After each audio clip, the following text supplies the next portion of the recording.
Hey guys.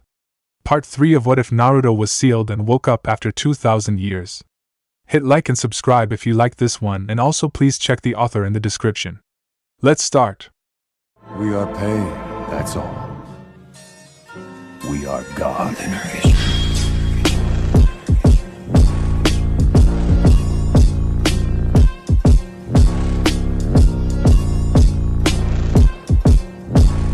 Chapter 8. This is completely FUBAR. Location: Eden Prime. Naruto's team moved through the trail, keeping an eye out and weapons ready. How far away are we from the spaceport, Ash? Naruto asked the Chunin as they stopped at a forest edge. The trees loomed over them, like giants watching silently. It's just beyond these woods, she answered. If we hurry through it, we'll reach it in maybe 10-15 minutes. She eyed the forest, checking the branches and how far apart they were from each other. That is, if we move at a pace Kaden can keep up with. If you'll worry about me falling behind on you two shinobi, don't worry, the biotic in question replied. I'll be able to handle myself. He trailed off as he looked upwards and saw something over the tree line. What the hell is that? He demanded. What? What is it? Naruto asked. He and Ashley looked in the same direction. An enormous metallic-colored ship rose up above the forest. It took him a moment, but the blonde recognized that it was the same ship he had seen back on the Normandy. Well, at least I know it's not a hand, he thought to himself. I think it's a ship. I mean, just look at the size of it, Ashley said in stunned wonder. They could hear the thing rising higher up in the planet's atmosphere, the hum of it somehow filling their ears. Does anyone know the make of it? No, it doesn't look like any ship I've ever seen, Kaden admitted. It looked so strange. It was unlike any ship he had seen. What about you, Commander? She asked, looking over at Naruto. He was still staring at the ship as it kept rising up in the air. Commander? She asked again as the hum and the ship disappeared. Before he said anything, they heard sounds coming through the woods, sharp, loud sounds. She knew what those sounds were. That's gunfire, and it's coming from the spaceport. Realization dawned on her face. We need to move, Naruto said, an urgent look crossing his face. We need to move now. He leapt for the trees and took off. Ashley went after him with no hesitation, leaving Kaden alone at the edge of the forest. He stared at the two leaping through the trees like it was nothing. It must have been from their shinobi training. I had to open my mouth, he grumbled, before taking off in a sprint. Whenever he had a straight line of sight in the forest, he would use his biotics to gain ground on the two up above. It was a method that he was probably going to regret once the adrenaline died down, but for the moment, he had to make sure he could keep up. As he raced through the trees, Naruto was hoping to no end that they weren't too late. Please don't let me be late, he silently prayed. Let me get there in time. He already lost one person on this mission. He didn't need another. Ashley kept her eyes forward, making sure they were going in the right direction. She was able to stay by his side as they ran. We're almost there, Commander, she told. She still wasn't sure if he was the actual Naruto Uzumaki. But if he was, then his skill with the Kage Bunshin was legendary. If he received memoirs from a clone that made him be in this much of a hurry, something must not be good. Is Kaden behind us? The blonde asked, not looking back. Yes, sir, he is, she answered, having heard the noticeable noise of someone using a biotic charge. He's keeping up. A couple of branches wobbled underneath her feet and she almost fell. But she was able to keep going after adjusting. He didn't have that problem. He ran across the branches like they were nothing. They stopped at the other end of the forest and leapt down to the ground. They could see the spaceport from the top of the slope they stood on. Construction debris and rocks lay scattered all around the slope, preventing them from running straight down it. Kaden ran out of the forest a few seconds after them. I'm here, Commander, he announced, panting slightly to get his breath back. Just give me a moment to catch my breath. It's kinda exhausting to keep up with people going at shinobi speed. We don't have a moment, Naruto told him. The same zombie-like creatures they had encountered at the camp were now making their way to the entrance of the spaceport in a small horde. Their target was apparently a body that lay on the ground in the spaceport, a Turian body. The blonde let out a curse and charged down the slope. Let's move, Ashley told Kaden. He managed to get his breath back enough to follow her. They pulled out their guns and ran after the blonde, opening fire on the creatures. As the bullets flew through and struck them, the creatures turned their attention towards the humans. Some were killed by the bullets, 1 or 2 were killed by biotics from Kaden or Jutsu from Ashley, but the majority of them were destroyed by Naruto. As he raced towards the spaceport, he used whatever method he could to destroy them. It didn't matter if it was kunai, shuriken, or his body. He didn't use any jutsu, mostly due to the fact that he didn't want to cause any more damage than necessary. Once they realized the incoming threat, the creatures turned around and converged on him. They couldn't easily surround him thanks to Ashley's and Caden's supporting fire. Naruto started to get impatient and worried as he tried to fight his way out of the horde of creatures. How much longer is this going to take? He thought angrily. The anger made him strike harder, swing faster, and kill more quickly. For a brief moment he lost his sense of direction and was facing the other way. He quickly reoriented himself and plowed through the spaceport, breaking clear of the creatures as Ashley and Caden cleaned up. As he sprinted up the steps, he saw one last creature standing over the body. It was bigger and bulkier than the others. The fact that it ignored him as a threat and focused on its objective must have meant it was the leader of the horde, if that was even the right terminology. It moaned as it reached down to either grab or piece the body. "Oh no, you don't!" he growled as he grabbed the creature and yanked it away, making it stumble back towards the steps. With speed that only came from years of experience, he made a clone and then held out his hand. When the sound of the all-too-familiar jutsu filled his ears, he charged at the creature. Rasengan, spiraling sphere! He slammed the jutsu into the creature's head, making it fly off as the body collapsed. The head flew through the air and landed in front of Ashley and Caden. That was the Rasengan, Ashley said in stunned wonder. But it's one of the lost jutsu. Nobody since the Fourth Shinobi World War has known how to use it. Well, that used to be true, Caden remarked. He was just as awed but felt like he couldn't show it since he came with the legend. So he really is? Yep. She stared at the blonde for a moment. This isn't a joke? Nope. The two of you should be doing less talking and more getting up here. Naruto barked at them. What were they doing just standing around talking? He raced back over to the body and knelt down beside it. They both jumped a little in surprise but quickly obeyed his order. They ran up the steps and joined the blonde. Caden recognized the body the second he saw it. It's Nihilus, he said, surprised. The Turian had obviously just been in a battle and had been on the losing side. While it looked like his armor had taken the most of the bullets, a few had actually hit the Turian, causing him to leak trickles of blood. I can see that, Naruto replied sarcastically. He pulled a scroll and quickly opened it, releasing the pack of bandages sealed inside. Kami, I hope this will work. He silently prayed as he bandaged the wounds. Before he had been sealed, he had learned how to dress a wound while on the battlefield, mostly because both Sakura and Tsunade told him it was important to know, and kept throwing things at his head every time his attention wandered, but he had never done it on an alien body, much less a Turian. He could only hope not to make it worse. He's still alive? Ashley asked in surprise. She thought the Turian was dead. Do you think I'm bandaging his wounds for the hell of it? He asked back. Before she could answer, a nearby crate fell down, revealing a cowering human. The crashing sound already had Ashley and Caden swinging around, bringing their guns to bear. The human yelped when he saw the guns were pointing at him. Don't shoot. I'm human. I'm one of you, he hurriedly assured them. His eyes almost bulged out of their sockets when he saw who was tending to Nihilus. Wait a moment, you were with him, he cried, pointing at the Spectre. You were here when that other Turian guy started shooting. The two of them shared a look. It seemed like they were missing something. What are you talking about? Caden asked, very confused. What other Turian guy? Start from the top, Ashley ordered. Her eyes were hard and her mouth was a grim but firm line. He got the point immediately. Okay, look. The other Turian got here first, he began explaining. He was waiting when these two showed up. He pointed over at Naruto and Nihilus. The Turian seemed to know who he was. He called him Sarin. He relaxed a little after telling the blonde over there who he was. Then once the blonde was about to come over here, Sarin opened fire. He shot the blonde in the back. When he disappeared in smoke, I think Sarin was surprised.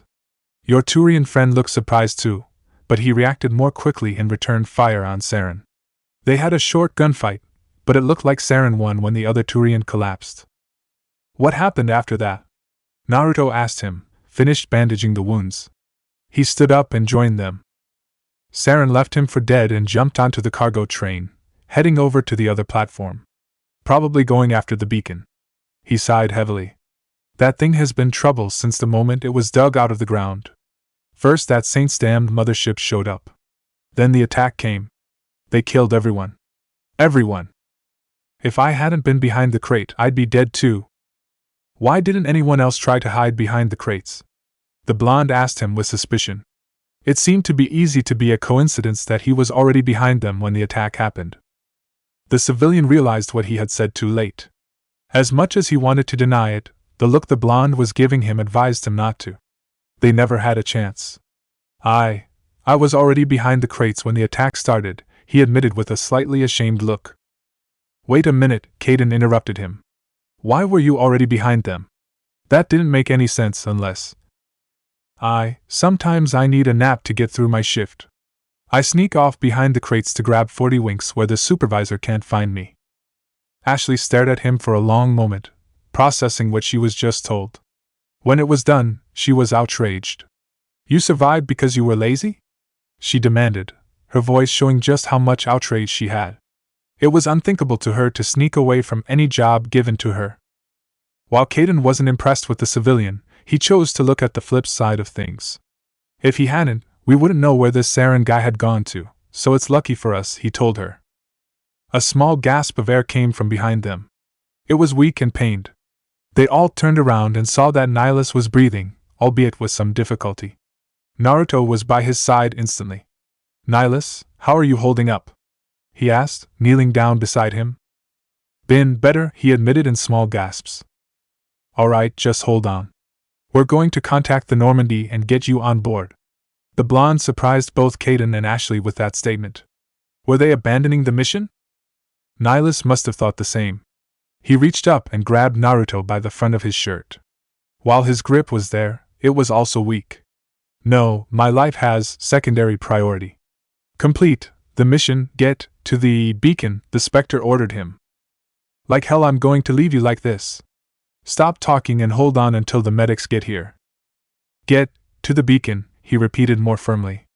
That's a order. Prevent Sarin from getting the beacon first. He knew that if they tried to argue the point, Nihilus would bleed out and die. Alright, fine. Just give me a minute. He reached up and activated the comm in his ear. Normandy, this is Jonin Uzumaki. Nihilus is down and needs immediate medical attention. We're about 2 miles away from the secondary drop point, at the entrance to the spaceport that leads to the camp and the dig site. Acknowledged, Commander, Joker replied. We'll be there in 5 minutes. You'd better hurry. I don't know anything about Turian biology, and I don't want Nihilus dying on us. He deactivated the comm and quickly created a clone. You, he said, pointing at the civilian, who was still standing behind the crates. You are going to stand here with my clone and Nihilus until the medics get here. You try to run before that happens, you'll lose your legs. Clear? Perfectly clear, sir, he answered, scared of the blonde. He didn't have any kind of gun, and yet he felt like that he was more dangerous than the soldiers with the guns. Good. He turned to face the Spectre on the ground. You're going to be alright, Nihilus. You just need to hold on until the medics get here. The Turian laughed weakly. Never thought I'd hear the words myself, he admitted. Let's make sure this is the last time, okay? The blonde replied with a grin before standing up. Let's get moving, he told Ashley and Caden. Yes, sir. They responded immediately, falling in behind him. They began to make their way to the cargo train, leaving the human, the clone, and the Spectre alone at the entrance of the spaceport. But as soon as they got closer to the cargo train, trouble appeared. Incoming Geth. Caden cried out, raising his gun. I can see them, thank you. Naruto replied as the Geth ran up the ramp leading to the cargo train. Great. Instead of dead creatures, we're back to hostile robots, he muttered to himself, throwing a shuriken at one of the Geth. I'd rather have the hostile robots, sir, Ashley told him. One of the Geth opened fire on them, forcing them to duck behind a couple of crates. As the bullets riddled the crates, she leaned out and took a shot at one of the legs. It blew out, causing the Geth to fall down and smash its headpiece against the floor. Same here, Caden agreed, firing his gun. After disabling one Geth's shields, he used his biotics to slam the Geth into the wall behind it. It staggered a little but fell to the ground after Naruto put a well-placed Rankuden in its chest. As soon as the last Geth fell down the ramp, the three quickly moved down it, stepping over the dead robot. When they touched bottom, they were forced to back up slightly and keep their heads down. As the Geth on the cargo train tried to punch through the steel plating on the side of the ramp, they were trying to make sure the slight incline and their own nerves didn't make them move forward. Anybody got any ideas to get out of this jam? Naruto asked. He had yet to try and throw any kunai or shuriken, mostly because there was an almost continuous stream of fire preventing him from standing up and getting a good aim. Apparently, the robots had smarted up and were trying to prevent him from getting a shot at them. Don't worry, sir. I've got this. Ashley reached behind her back and pulled out the sniper rifle attached to her weapon rank. She held it in her hands and took a few deep breaths, her head bowed. She quickly stood up and fired off a couple of shots. Judging from the lack of return fire, she had hit her targets.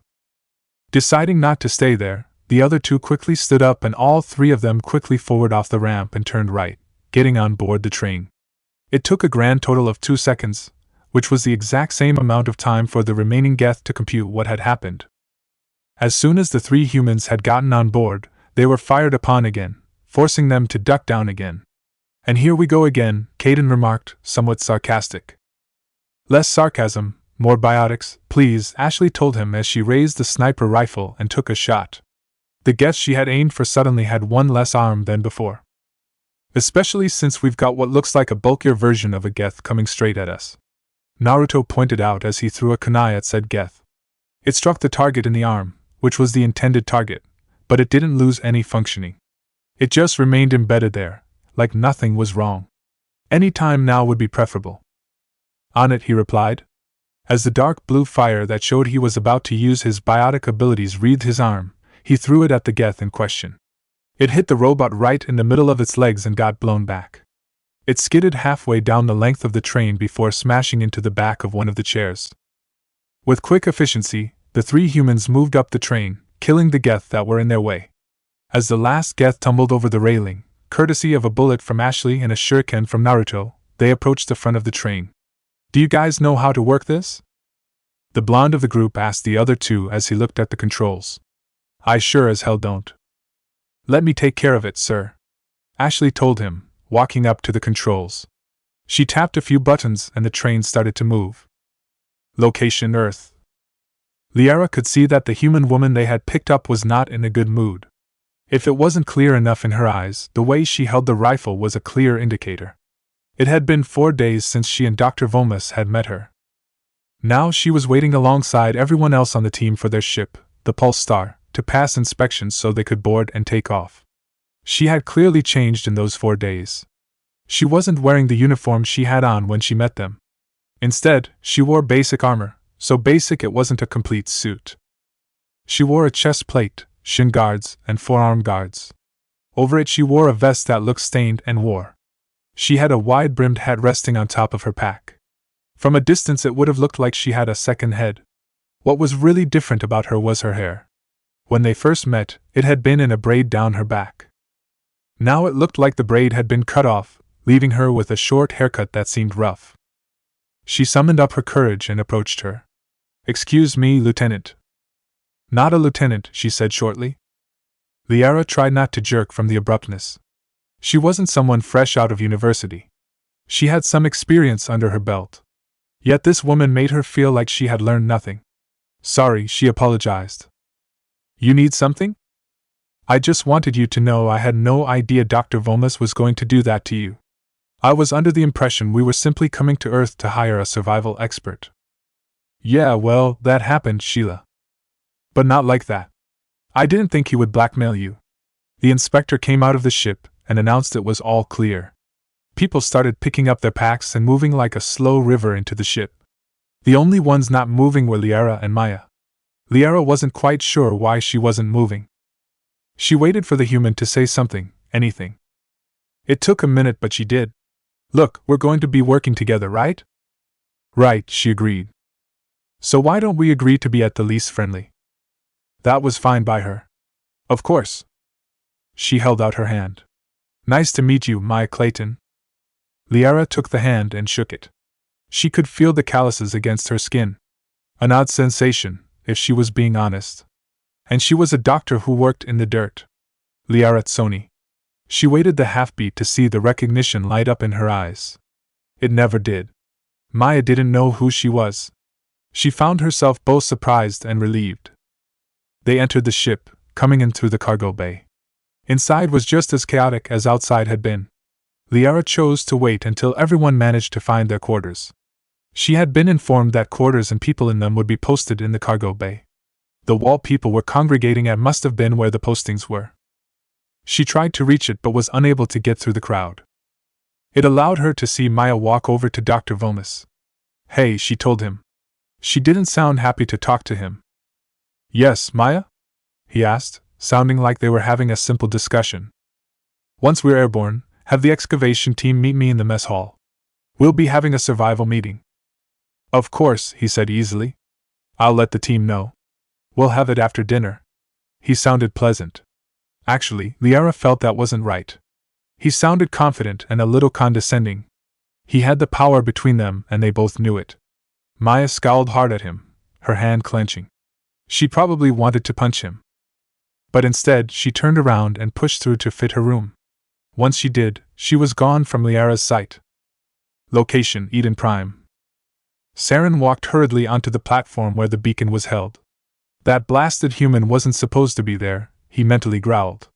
He made the mistake of firing at the human first, only to be surprised when he vanished in smoke. The shot warned Nihilus, causing both former teacher and former student to fight. It only lasted a couple of minutes, ending in Sarin's victory, as he had expected. He was a little proud of Nihilus, despite the circumstances. He had lasted longer than the last time they had sparred.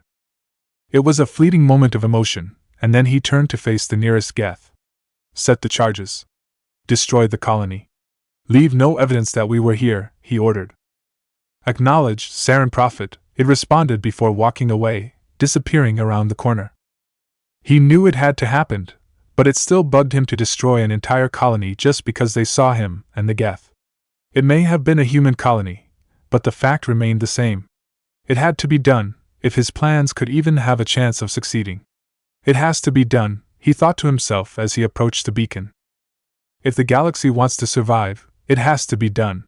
That was the mantra he chanted to himself as the beacon took hold of him. Heads up, we're coming to the end of the rail. Naruto warned the other two as the station came into sight. Both Kaden and Ashley readied their guns once they heard that. As the train came into the station, they saw a Geth pressing buttons on a long cylindrical device. It had noticed them but wasn't fast to react when Naruto leapt off the train and slammed his knee into the headpiece. The momentum drove it into the wall behind them. That takes care of him, the blonde declared as he landed back on his feet. Then he noticed the device on the ground. Guys? What exactly is this?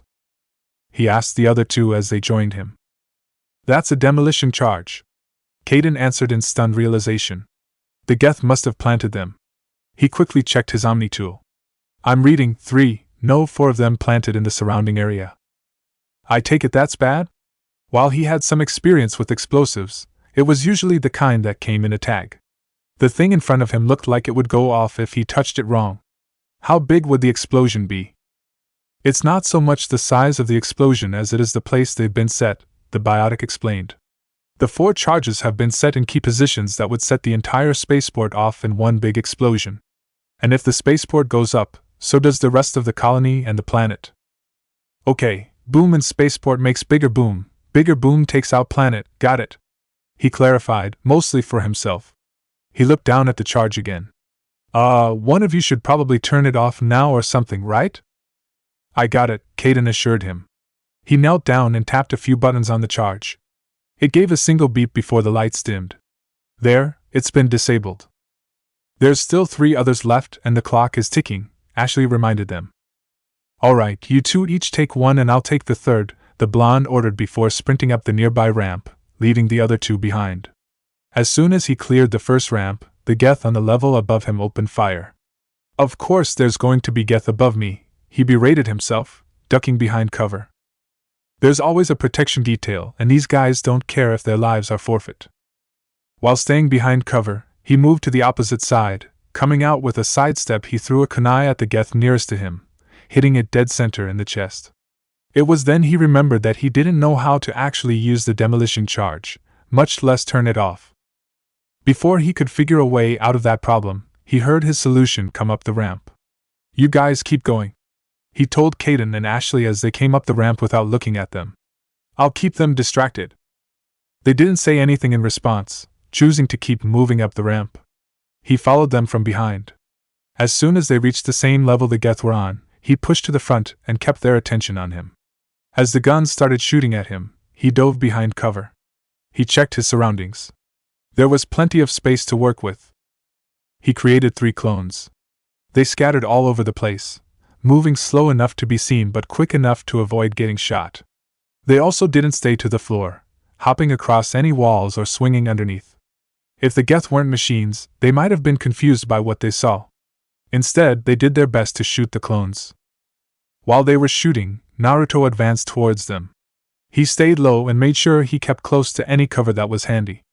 That got a little hard when he crossed a bridge, but he still made it across. He glanced back at his team, checking on them. "How are we doing, people?" he asked into the calm, briefly ducking behind a crate to avoid a bullet that was aimed at his head. "I'm already done, Commander. I'm moving forward to back up Williams," Caden answered. "I need a couple of more seconds, sir." "I'm still working on it," Ashley told him. He looked at the Geth. They were taking notice of his team. "All right, I'll give you those seconds." He came out of cover and charged forward, ducking and weaving through the Geth's incoming fire and returning the favoring with kunai and shuriken. Once the clones joined the assault, the Geth pulled back, disappearing around the nearby corner. They chased them around the corner and down the ramp that came next. The rest of the Geth surrounding the beacon and the last charge, which was set in proximity to the beacon.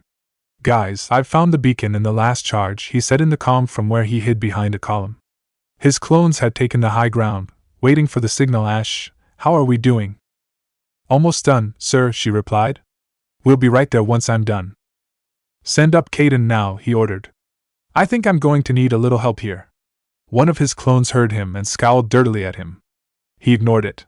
He knew his clones and what they could do. But they were also going up against something they didn't know much about. Help wasn't going to hurt them. "I'll be right up, Commander," Caden answered. "Good to hear." He deactivated the comm and peeked around the corner, readying a shuriken. The Geth saw him immediately and opened fire at him. He pulled his head back and pocketed the shuriken. Something else was going to be needed, and he knew a way to get some ground. He brought his hands together and folded them through the necessary hand seals. He inhaled and stepped out. "Futon, de Tapa, wind style, great breakthrough," he roared. The Jutsu hurtled down at the Geth, knocking them back into the ground. His clones took that to be the signal to attack. As they jumped down and attacked, he felt a pat on his shoulder. Taking a quick look back, he saw it was Caden. "Ashley's right behind me," the biotic told him. He glanced over his shoulder and saw the clones. They were doing some good work, but the Geth were recovering and making short work of them. That's where Naruto came in. "Let's get to work." The blonde dived out of cover and into a roll, getting the attention of the Geth. He sprang out of the roll with a hail of kunai, throwing with both hands. Caden came out of cover firing at them with his gun. Once their attention was divided, he promptly threw his biotics at them. The 3-in-1 attack took care of most of the Geth trying to protect the beacon and the charge. The rest went over the ledge, courtesy of a flying kick from Naruto and a surprising, at least to Caden, suicidal charge by the clones. "Nice kick, sir," Ashley complimented the blonde as she quickly came down the ramp. Without preamble, she made her way over to the demolition charge and began the process of deactivating it. After a few tense seconds, which honestly felt longer to them all, she stood back up. "It's deactivated," she announced, making them all heave a sigh of relief. "Thank Kami for that," Naruto said. He looked at them with a sheepish expression. "Sorry guys, I had forgotten that I don't know how to operate modern-day machinery, much less a bomb." He was a little embarrassed to have forgotten that little tidbit of information. "It's not a problem, Commander. We took care of the problem, Caden assured him. Just out of curiosity, what would you have done if we hadn't been to deactivate it? He shrugged his shoulders. I don't know. Probably would have chucked it over the edge or something like that. He stared at the living legend for a long second, making sure he heard it right. I see. He could honestly see him doing something like that. It might have been a little simplistic, but it probably would have worked. Now, if you'll excuse me. The blonde reached for his ear, activating the comm Normandy. The beacon is secured. Let's get this thing on aboard. He glanced at the beacon in question. It was a tall, slim thing that seemed to glow with some kind of green energy. Was it biotics? Acknowledge, Commander, Joker responded. Nihilus has been brought aboard and is getting medical treatment. ETA is in 3 minutes. Right, got it, he replied. We'll be waiting. He brought his fingers down away from the comm. All right, we'll be sitting tight for 3 minutes, he announced, turning around to face his team. What he was about to say died in his mouth when he saw that Ashley was somehow being dragged towards the beacon, which had lighted up much more than usual. Without warning, he raced past Caden, who had walked up to him to hear the info, and slammed into her, knocking her away from the beacon. Unfortunately, that meant he was caught in the beacon's invisible grip. He was lifted off the ground and clenched his teeth in pain as his mind was stuffed full of images. Commander! Cried Ashley, trying to stand back up and pull him away. Caden held her back before she did anything stupid. No! Don't touch him. It's too dangerous, he told her. All they could do was watch. As Naruto was held in the grip of the beacon, he was mentally screaming his ears off. Stop it! Stop shoving these things into my head! He screamed at the beacon. It ignored him and continued to shove image after incomparable image in his mind. I don't know what these things mean. I don't know. Stop putting them in my head. It still ignored him, putting images that made absolutely no sense to him into his brain. Metal tearing flesh. Flesh being replaced. Cities burning. People screaming. They wouldn't stop screaming. Why? Why? Why? It was too much. Too much. Please make it stop. Make it stop. He all but begged the damn thing. A shockwave erupted from the beacon, sending him crashing into the ground. The same shockwave also blew up the beacon itself. Naruto didn't care about the beacon blowing up. What he cared about was those images shoved into his mind. They were filled with horror, terror, and dread, enough to make any normal man turn cold with fear and run the other way. He couldn't. He tried to focus on something, anything else. It didn't do much. He already felt himself drifting off into unconsciousness. The last thing he saw before blacking out was Ashley kneeling over him and Caden activating his comm. Location unknown. As his ship sailed through space, Sarin sat at the helm. He wasn't piloting the ship. He didn't need to. He just sat in silence, trying to think clearly. He heard footsteps from behind and someone clearing her voice. We identified the ship that touched down on Eden Prime, the voice of his closest ally, an Asari matriarch named Benezia, told him as she stood behind the chair. It was the Normandy, a human alliance vessel. It was under the command of Captain Anderson. They managed to save the colony. Anderson. That was a name he hadn't heard in a long time and had hoped to never hear again. And the beacon? He asked, hoping for some good news. One of the humans may have used it, she admitted after a moment's hesitation. When he heard that, he grew angry. The room glowed red with his anger. He stood up and began to smash everything within reach, screaming in anger and rage. The matriarch didn't move a muscle, even when things were flying near her head.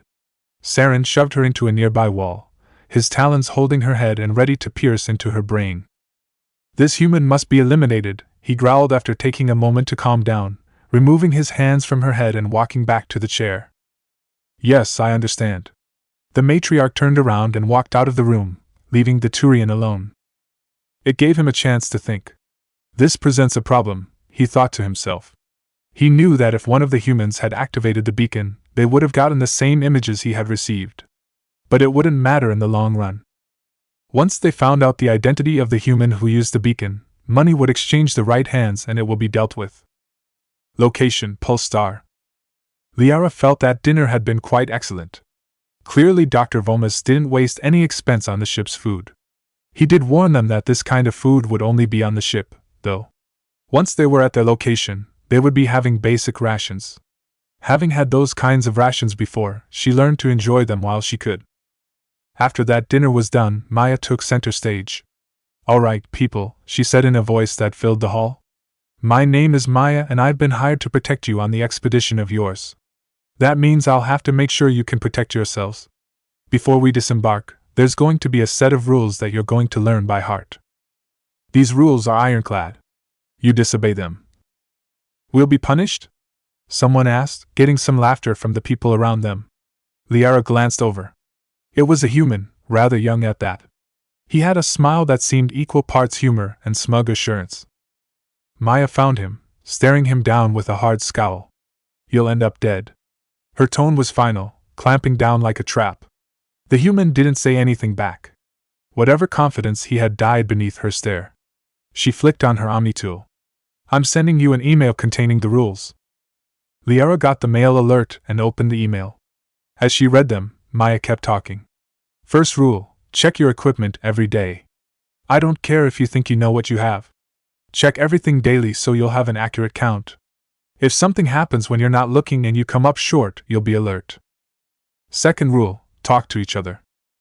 "Excuse me," one of the Turians said, "but isn't that a redundant rule?" Unlike the human, he remained confident in his seat, returning her stare with his own. She kept her eyes on him for another second before looking at the entire group. "You all look at each other and probably see respected colleagues and noted professionals. I see a mess of easily bruised egos and prides already starting to self-inflate. Things are most likely going to be said on the ground that someone isn't going to like. The fact is I don't care if it was unintentional, harmless, or outright demeaning. You don't stop talking to other people. You keep lines of communication open so you will keep everyone alive." Liara heard a scoff across the table. It came from one of the matrons that were a part of the team. She didn't know who she was. She came with Dr. Vomus. "Aren't you being a little paranoid?" she asked Maya condescendingly. "This is a simple expedition on a planet claimed by your alliance. It's not like we're going to die out there." "Thank you for that," Maya said, giving her approval and then immediately dismissing her. "That brings me to my third rule, keep alert. You're not in the lab, or even the city. You're in the wild and you don't know what could kill you." She kept the same tone throughout the entire meeting, staying professional. Everyone listened, for the most part. There was a slight tense moment at the end when she suggested that everyone on the team try and find a gun to practice with. Almost all of them laughed in response. Personally, Liara didn't see what was so funny. It seemed like a good idea. She knew that she was handy with her biotics, what a Sari wasn't, but she never had really handled a gun. She should correct that. So after the meeting was over, she went after Maya. She caught up to her in the corridor. "Ms. Clayton," she called out. Maya glanced back. "Didn't I tell you to call me Maya?" she asked. Had she? Never mind. "What do you need?" She got back on track. "About that gun training, I'd like to do it. Could you teach me?" The human looked at her for a moment, probably trying to see if she meant it. "Fine," she finally said. "Follow me. We're going to the armory." They walked together to the elevator and rode down in silence. The armory on the Pulse Star wasn't an actual armory. It was a small piece on the third deck where the guns were kept, out of the way so no one would get hurt. Maya was one of the few people on the ship who had access to it. One swipe of her Omni tool and they walked in. "All right," she said, walking over to the locker holding the guns. "You got a preference?" No, I don't," Liara answered, following her. "I've never really held a gun before." She glanced back at the Asari. "Really? I thought you were an archaeologist?" "Yes, but I haven't really gone to any sites so dangerous I needed a gun. Most people tend to leave Prothean ruins in the hands of professionals. And she was a baby archaeologist at that." The swagman took it in stride. She turned around and faced her completely. "All right, what would you think would be the right gun for you?" It was an old swagman trick that was asked of every trainee. Those who answered wrong got a knock on the head, and were told to ask again. After a couple of hits, they usually got the idea. Liara glanced past her at the locker. The guns were stacked uniform, smallest on the top and getting bigger as it went down. While some of the people she was working with might have looked at the rifles and shotguns and thought they could use them, she didn't. A pistol, just to be safe? She suggested. Got in one, Maya thought. Sheila knows better. She pulled out a pistol, taking a quick look at it. It was in good order, and had been cleaned recently. Here. She held it out handle first. It's an iron shell from Kingfisher Armories. It's a good pistol for beginners. She took the pistol and checked it. There was a red light on the side, indicating it was inactive. Shouldn't this be on? The swagman shook her head. You're not going to shoot anything until you learn how to properly handle it. No one was going to learn bad shooting habits on her watch. She walked behind the Asari and took her by the hips. The blush that came to Liara's cheeks was embarrassing, and she was glad the human couldn't see it. What are you doing? She asked, fighting the blush back down. Making sure your weight is properly shifted. Don't move, she said once she felt resistance against her hands. It's quicker if you let me do this. Liara went as still as she could, letting her move around until she was satisfied. All right, bring your gun up. She did that, aiming at the wall like she was about to shoot it. Like this? Her hands reached up and started touching her arms. Don't lock your limbs, she instructed her. She loosened her elbows, following her hand's gentle guidance. You're good at this, she remarked. Wait, why did she say that? It sounded stupid. Maya didn't seem to notice. If you don't pay attention, you're liable to end up dead, she said, almost sounding like she was reciting it. That was something my drill instructor practically beat into me. He did? Why? She stopped and looked the Asari right in the eyes. Swagmen aren't some of the best scouts in the galaxy, Sheila. We're the best, period.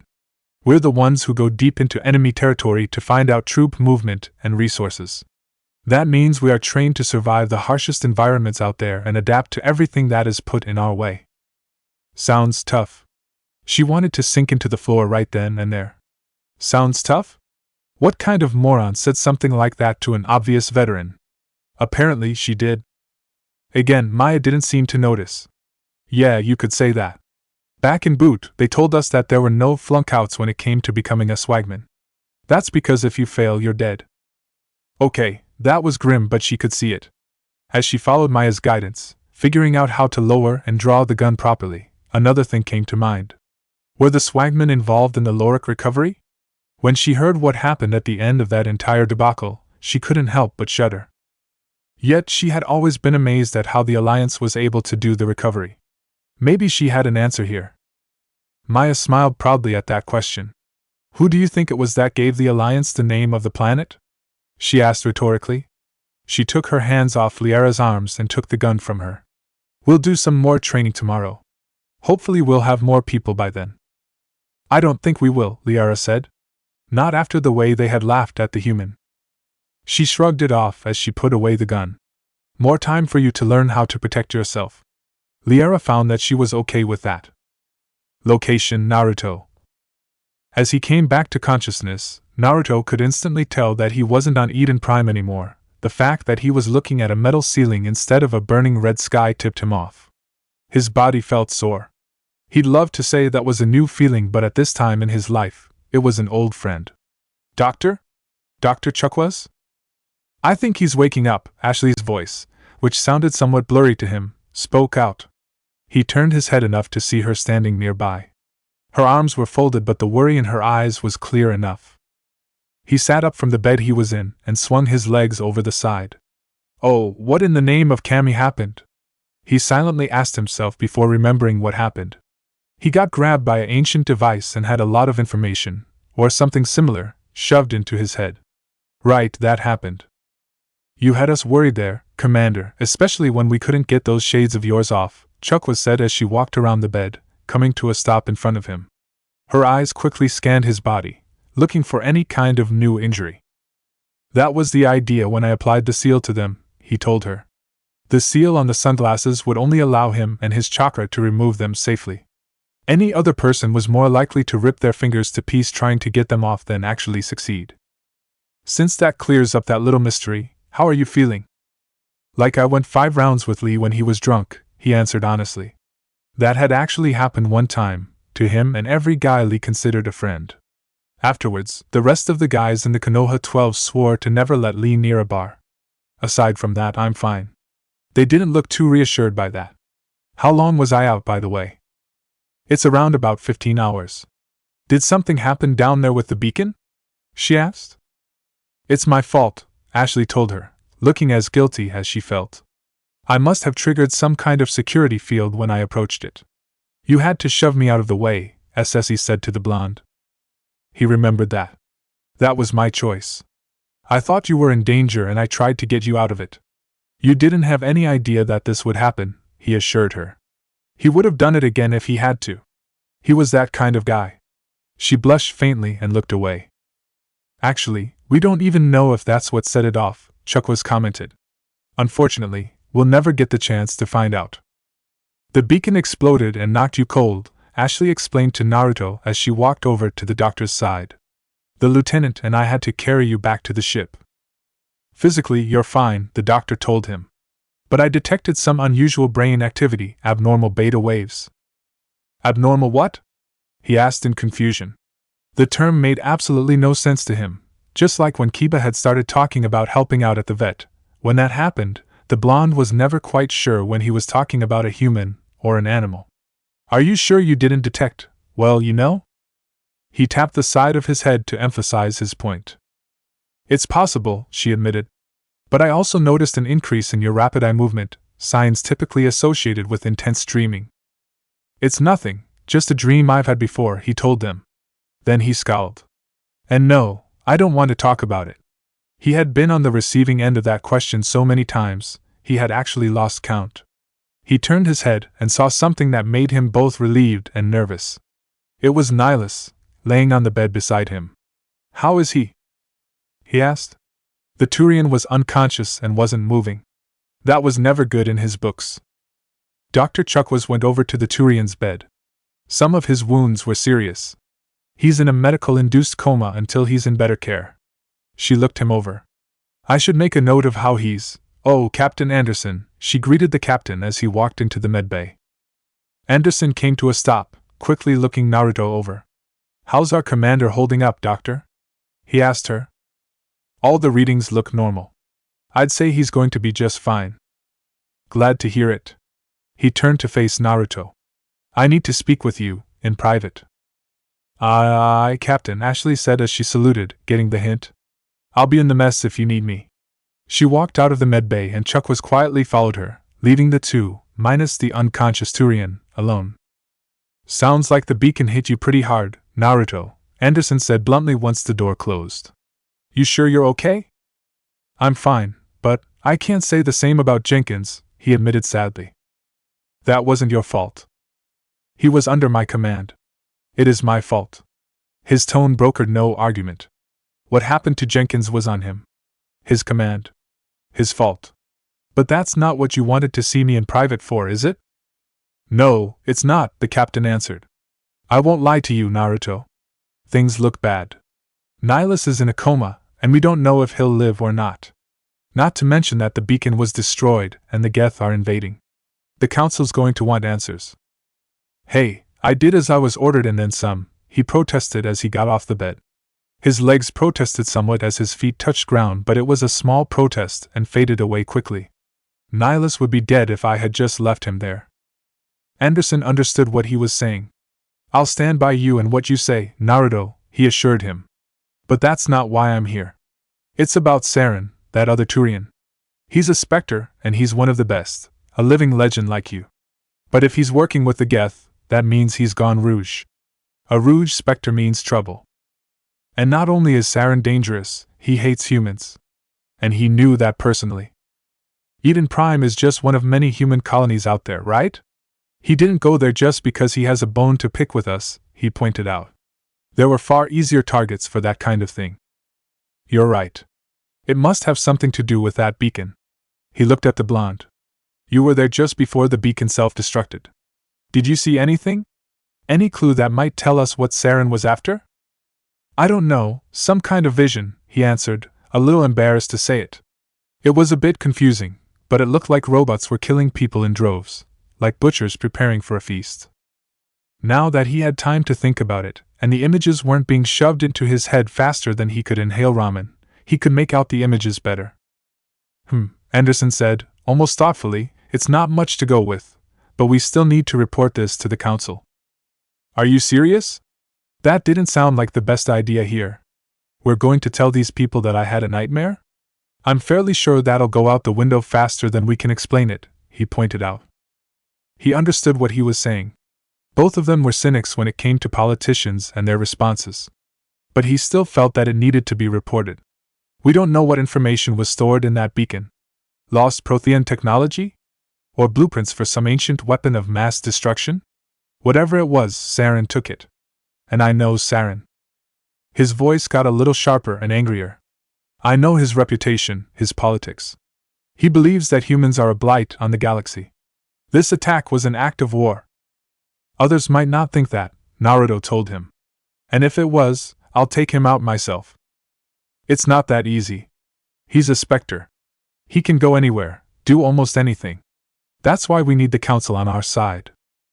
Then all we have to do is prove what he did and he can kiss his Spectre status goodbye, he declared.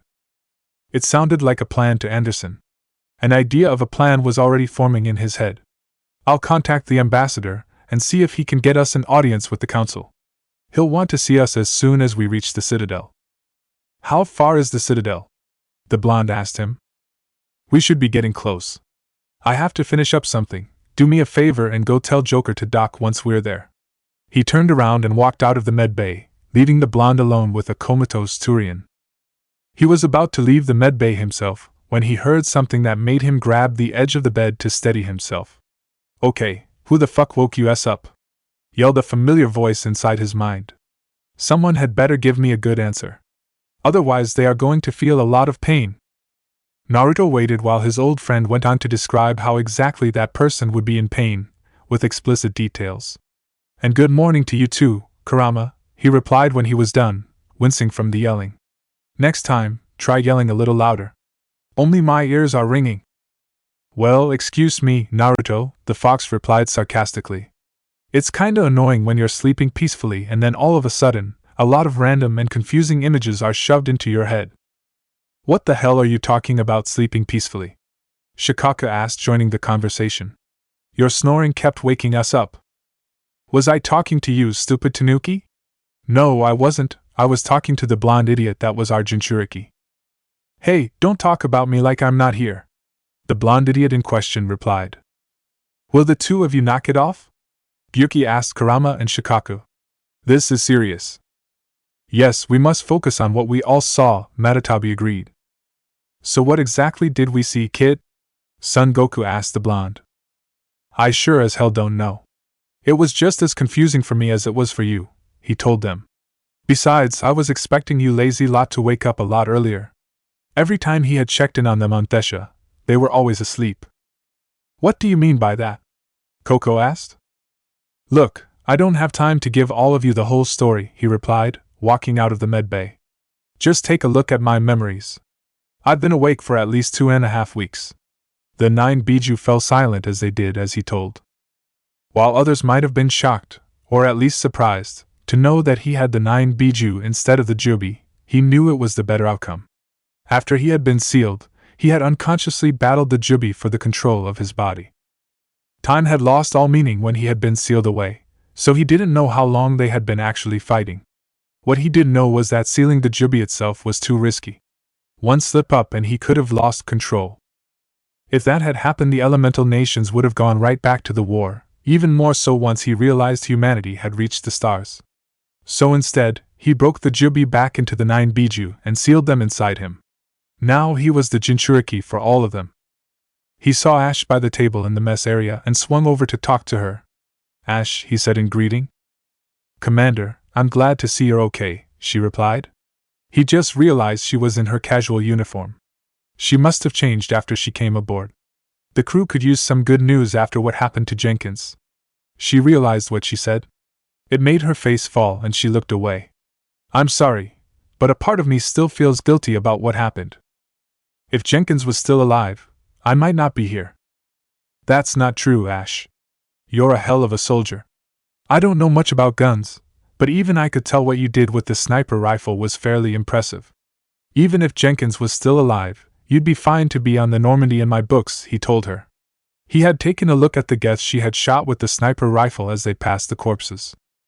They were killed by bullseye shots, completely dead center. Thanks, Commander. I appreciate that, she replied, actually grateful for his words. Commander, can I ask you a question? Sure, what's on your mind? How did you manage to get the kunai to ricochet off the wall? It had been bugging her ever since she had seen it. She had never something like that happened before. Then again, her proficiency with the kunai was somewhat limited. It's just a little trick Tenten taught me, he answered with a shrug of his shoulders. They had a kunai and shuriken throwing contest one day. It's all how you flick your wrist. Tenten had hated the fact that once she showed him, he got it by the end of the contest. Wait, do you mean the actual Tenten? The Tenten of Konoha? She asked in stunned surprise. She had read her shinobi history in school. There was only one Tenten he could have known. Yep, that would be her, he said nonchalantly. She stared at him for a moment. So you're really Naruto Uzumaki? She honestly couldn't believe it, but the information was all there, and quite obvious too. Last time I checked. Why? Did you think I was a good actor or something? No, sir, she replied with a shake of her head, her tone a little more respectful. It's just that, well, you disappeared. And now I'm back. Don't worry, something tells me that everyone in the galaxy will know that I'm back soon enough. He shuddered slightly. I just hope I don't get fangirls. For all he knew, they were more widespread in this day and age. That was just scary. It was all Ashley could do to not snigger or laugh when she heard that. The legendary Naruto Uzumaki, from which countless stories had been told of, was afraid of fangirls. It was very hard not to laugh at that, especially since that famous quote now came to her mind, but she managed to hold it in. I'm sure you'll be fine, sir, she said with a straight face. He looked at her, trying to see if she was holding anything back on him. But he didn't see anything, so he let it go. I have to speak with Joker, so I'll talk to you later, he told her before walking away. Not bad, Kit, Kurama commented offhandedly. Most of his focus was still on the memories, but he had seen the conversation the blonde had. He knew what the fox was thinking and had to head it off. We're not going there, Kurama. We have more important things to worry about, he replied as he climbed the stairs to the command deck. And where have I heard that one before? The fox remarked to himself. But he didn't push the subject. The blonde opened the door at the top of the stairs and walked into the command deck in silence. No one made eye contact with him as he walked towards the cockpit. He didn't blame them. Things went from weird to bad when they were at Eden Prime. And now, it was likely to get worse. I just hope the council will at least listen to what we have to say, Naruto thought to himself as he entered the cockpit. Good timing, Commander, Joker said to him. I was just about to bring us into the Citadel. See that taxpayer money at work, he joked as he flew the ship towards the other end of the relay. They exited out into what looked like an enormous purple cloud in the midst of space and flew even deeper. Within a minute, they pieced through the cloud and saw the Citadel. When he saw it, Naruto was at a loss for words. He had thought the mass relays were impressive, but the Citadel took the cake. To him, it looked a giant silver flower that floated in space, its 5 petals glowing with lines of light. The 5 petals were connected to a ring, and in the middle of the ring was what looked to be a single tower. Both Caden and Ashley soon joined him in the cockpit as the Normandy flew in closer. They were coming up on the Citadel fleet. Look at the size of that ship, Ashley said in wonder as she stared out the window, looking at the biggest one there. The Ascension, Caden told her, having recognized the ship in question. It's the flagship of the Citadel fleet. Well, size isn't everything, Joker said, even though he could admit that the Asari dreadnought was somewhat intimidating. The Normandy looked like it was a toothpick compared to it. Why so touchy, Joker? Ashley asked, a little teasing. I'm just saying that you need firepower, too. Are you kidding? Look at that monster. The main gun alone could rip through the barriers on any ship in the Alliance fleet. Good thing it's on our side, then, Caden commented. Naruto didn't say anything, mostly because he knew he'd be out of his league when it came to talking about ships. He was still getting used to the fact he was flying in outer space. As they flew in closer, Joker focused more on making sure they got in safely. Citadel Control, this is SSV Normandy requesting permission to land, he said into the comm, having already contacted the necessary people. Stand by for clearance, Normandy, someone on the other side of the comm answered. They waited a few seconds as they kept on flying. Clearance granted? The answer came back. You may begin your approach. Transferring you to an Alliance operator. Roger, Alliance Tower. Normandy out, Joker replied. He began to fly the ship a little faster, heading for the docks. Normandy, this is Alliance Tower, a different voice on the comm spoke. Please proceed to Dock 422. Acknowledged, he replied. He flew towards the dock that was specified, beginning to slow the ship down. As it entered the dock, he brought it to a halt and held it there until the clamps took hold of it. We're docked, Captain, he spoke into the intercom. Have Commander Uzumaki meet me at the hatch in 10 minutes with Alenko and Williams, Anderson replied. And tell Alenko and Williams to suit up. Aye, Captain, he said, turning off the intercom. Why would the captain want us to suit up? Ashley asked. They were on the Citadel. Why would they need their armor on here? Naruto could guess. Probably because we're about to join the most dangerous game that has ever been created by anyone in existence, he said. While he hadn't participated himself before now, he had seen Tsunade play it. Needless to say, he wasn't looking forward to it himself. And what game is that? Kaden asked. Politics, he answered with a completely straight face. Codex entry, Humanity and the Systems Alliance, the Down Under. The continent that is known as the Down Under was originally used as a penal colony by both Midgard and the Frontiers since the 15th century. However, they had sent their prisoners to separate sides of the continent. The two sides did not meet until the early 17th century, and within 20 years, rose in rebellion, see Long War. After a few years of fighting, the war ended with the citizens of the Down Under gaining their independence. The Down Under is unique amongst the continents of Earth, as it was the only to have no human civilization until the prisoners came to it, bringing their own culture with them. When the two different cultures met, they began to fuse together. Soon, the Down Under became a melting pot of cultures, eventually creating a new one. The wildlife of the continent is one of the most varied on Earth. The center of it, often called the Rough Lands, is composed of mostly grasslands and deserts, while the edges are either tropical or subtropical. As for the animal life, it is again unique, as it is the sole continent that has an infraclass known as marsupials. The marsupial is known to carry their young in a pouch on their bodies. The more commonly known marsupials are the kangaroo, koala, and possum, see Down Under wildlife. The Down Under, as stated before, is a melting pot for cultures.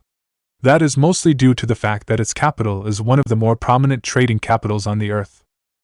The fact that it is the closest continent to the South Pole allows seagoing traders to easily travel to the other continents without paying tolls to nations that they didn't want to be near, see Trading History of Earth. Chapter 9, Be Back Later, Gone Hunting. Location: Citadel. Musashi sighed as he sat down behind his desk. Shifts barely even started and already I'm getting a headache, he muttered to himself. He wanted to rub his forehead, but he also had to get to work. Decisions. But that was life as a CSCC officer. His headache was certainly not going to interrupt the bullpen. Cops were either walking through or working at their desks. One of the walkers noticed him and stopped by his desk. You all right there, Musashi? He asked. He looked up at the Turian. Yeah, I'm fine. Just got out of a meeting with Palin. He winced in sympathy. Ooh, what happened? Their conversation wasn't private. Practically everyone in the bullpen heard it. One of the other cops, an Asari, laughed. You're going to have to be a little more specific than that, Sam, she called out. Musashi's got quite the rep, don't you, Musashi? He frowned her way. No one asked for your opinion, Tila? He looked back at the cop standing by his desk. Palin called me in about the arrest I made yesterday. So? They weren't exactly in pristine condition when I brought them in, he said blandly. The cop's eyes fell onto the Bakken resting by his desk and understood. You used that? Had to. One of them took a swing and they all just started throwing punches. That was what he had told Palin. The executor didn't care. In all honesty, Musashi wanted to bash the Turian's head in for that tongue lashing with his Bakken. But he didn't because he was a cop and Palin was his boss. As tempting as it was, He wasn't going to hit his boss for something like that, even if Palin had opinions about humans. Now he had to deal with the paperwork. It wasn't hard to do, but it was repetitive. He felt like his brain was about to leak out his ear. He reached for the cup off to the side, but it was empty. "Coffee ready?" he asked the bullpen as he stood up. "It's disgusting," was the answer. That meant yes. Just as he was about to leave, his Omni-tool signaled he was getting a call. His personal number was being called, not his office number. He frowned but answered it all the same. "Hello?" "Mr. Musashi," said a voice muffled by an electronic buzz, "there's a suspicious amount of people moving supplies in the Pestle district, down to a warehouse in the Bachelorette ward. Please investigate." He frowned as he listened to the address given to him. He couldn't make out whether it was a male or female. Best to go with the basic response. "Sir, if you have a concern about a matter, please call the official CSCC helpline," he replied, his voice unconsciously slipping into a mechanical tone. "You mistake me, Mr. Musashi. This isn't a concern. I would like you to investigate this matter personally." The voice never changed tone or stride. He frowned a little. He didn't like where this was heading. "Why?" "We believe that your skills in a fight and as a CCC officer will bring the matter to a close. And besides, I am sure that you will be satisfied by the end of it." "What?" The line went dead. He stared at his Omni-tool for a long moment, still scowling. He was tempted to refuse whoever had called him. He had paperwork to do, and he didn't take well to obeying faceless voices over the Omni-tool. But then again, his curiosity was stroked, and he had paperwork. He put the cup down, holstered his service pistol, sheathed his Bakken, and walked out the door. Tila was the first to notice he was leaving. "Hey, Musashi, where are you going?" she called out. "Someone phoned in suspicious activity," he said as he walked through the exit. "I'm going to check it out." Naruto had to admit, if he took a moment to look out at the Presidium, it would look quite beautiful. But his mind was elsewhere, and there was the fact that the meeting happening beside him didn't sound like it was going well. "This is an outrage!" yelled the guy who Anderson claimed was the ambassador to the Citadel Council. Udina was his name. The council would step in if the Geth attack a Turian colony. He stood in front of holograms of the three counselors, looking as mad as he sounded. Naruto really couldn't tell, but it looked like they were looking at the ambassador with indifference. He wasn't the only one. Pointing out the fact that they would have done if somebody else was involved never works, Matatabi commented with a shake of her head. "I'm surprised humans haven't learned that lesson already. It's been over 2,000 years. Well, there goes the hope of the human race being smarter," Sun remarked with mock sadness, shaking his head. "Hey, don't mock my species. You were raised by one of us," Naruto told them silently from where he sat against the balcony. He was focused on the paper in front of him. "And keep it down. I'm almost done with this thing." Ever since he, Anderson, and the rest of his team disembarked from the Normandy, he had been writing his report. Since he didn't know how to do it with his Omni-tool, and quite frankly, he still didn't trust the damn thing, he was writing it by hand. "The Turians don't found colonies on the borders of the Terminus systems, Ambassador," the Solarian counselor told him sharply. Udina's face looked like it had been slapped when he heard that comment. "Humanity was well aware of the risks when you went into the Traverse," the Asari counselor said. While her tone was gentle, the undercurrent of it set Naruto's teeth on edge. She spoke to the ambassador like he was a child, like he had no idea what he was saying or doing and she was trying to correct him. The blonde was fairly certain that Udina hated that as much as he did. "What about Sarin?" the ambassador asked. "You can't just ignore a rogue Spectre. I demand action." "You don't get to make demands of the council, Ambassador," the Turian counselor replied, somewhat harshly. "Citadel Security is investigating your charges, Sarin," the Asari counselor told Udina. "We will discuss the CSCC findings at the hearing. Not before." The holograms faded away, leaving him standing in front of a console. He stifled a snarl as he turned around. "Damn them and this entire fiasco," he mentally growled to himself. "Captain Anderson," he greeted the captain curtly before looking over at the three other people, waiting by the balcony. "I see you brought half your crew with you." "Just the ground team from Eden Prime," Anderson replied. "In case you had any questions. There is one thing that I want to know. I don't have all the mission reports. Where is the last one?" He had been searching for it before that short meeting but couldn't find it. Right here, Naruto said, standing up and handing the ambassador the report. It was a bit hurried, but he made sure he didn't leave anything out. He took the report. If he hadn't been pressed for time, he would have taken a second look at the papers on a clipboard. Now he held it to make sure they didn't fall off. I trust this is accurate? He asked, quickly flipping through the pages. Yes, it is. It had been drilled into his head by both Tsunade and Kakashi to always write good reports. And a good portion of reports were accuracy. It sounds like you convinced the council to give us an audience, Anderson noted. That was not an easy thing by itself. But it could end either way for them. They were not happy about it, Udina replied, looking up from the report. Sarin's their top agent. They don't like him being accused of treason. He looked over at Naruto and his two teammates. Even though he didn't say it, it was evident that he thought they were to blame. He's upset, Saiken commented. Thank you, Captain Obvious, the rest of the Biju chorused sarcastically. Naruto ignored them and kept his attention on the ambassador. Sarin was there. I saw him with my own eyes. He told him. The council will be a bunch of idiots if they ignore this. He was really hoping he wouldn't have to deal with idiot politicians again. Those were the worst kind.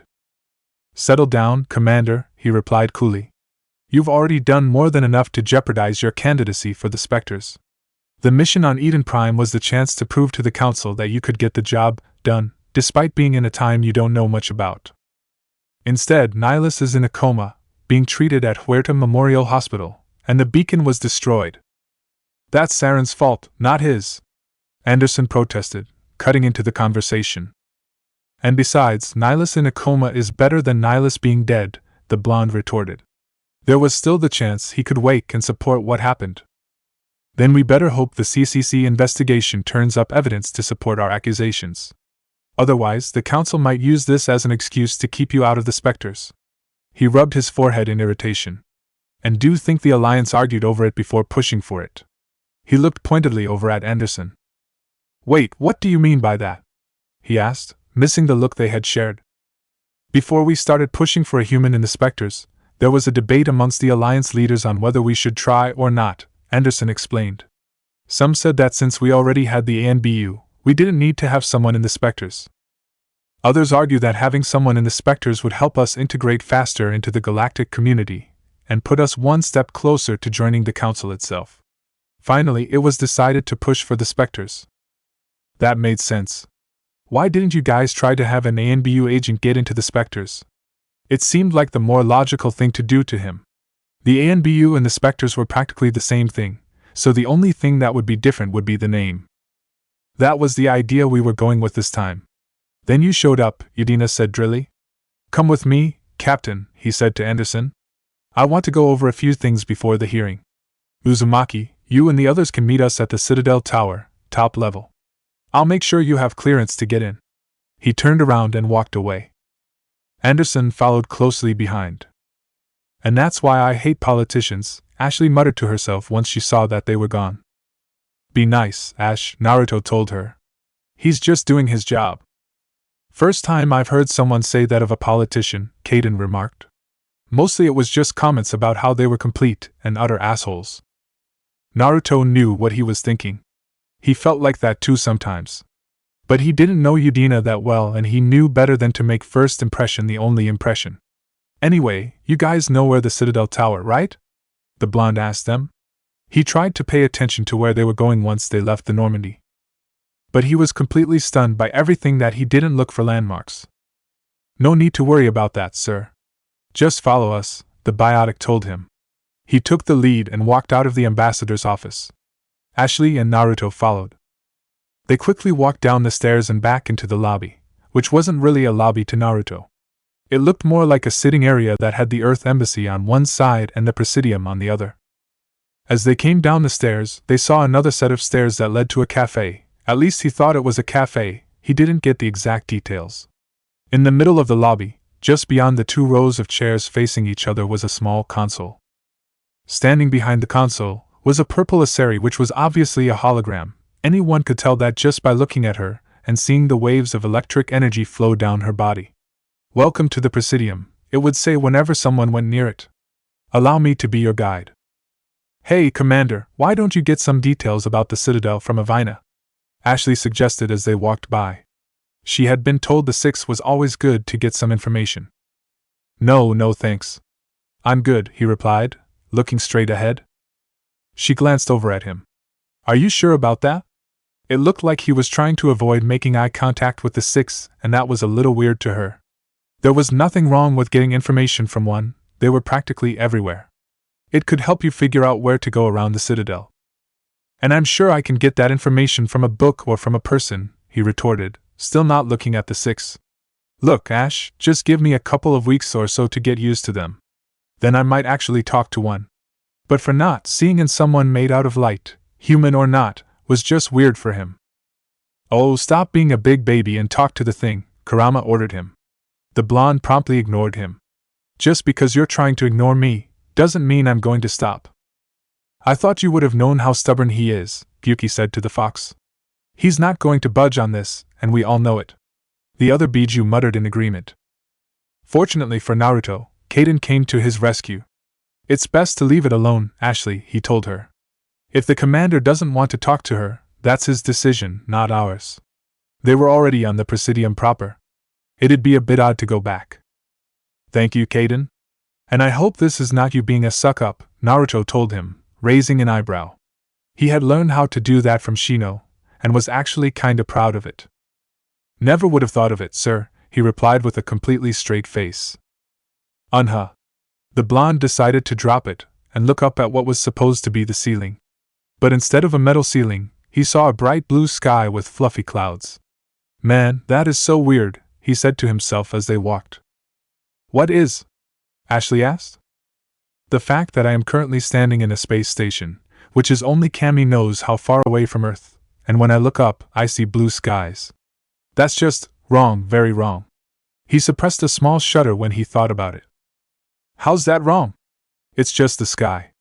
She looked up at the ceiling. She didn't really see what was wrong with it. When I look up at the sky, I'd like the light to be coming from a sun, not light bulbs, he told her with a slight scowl.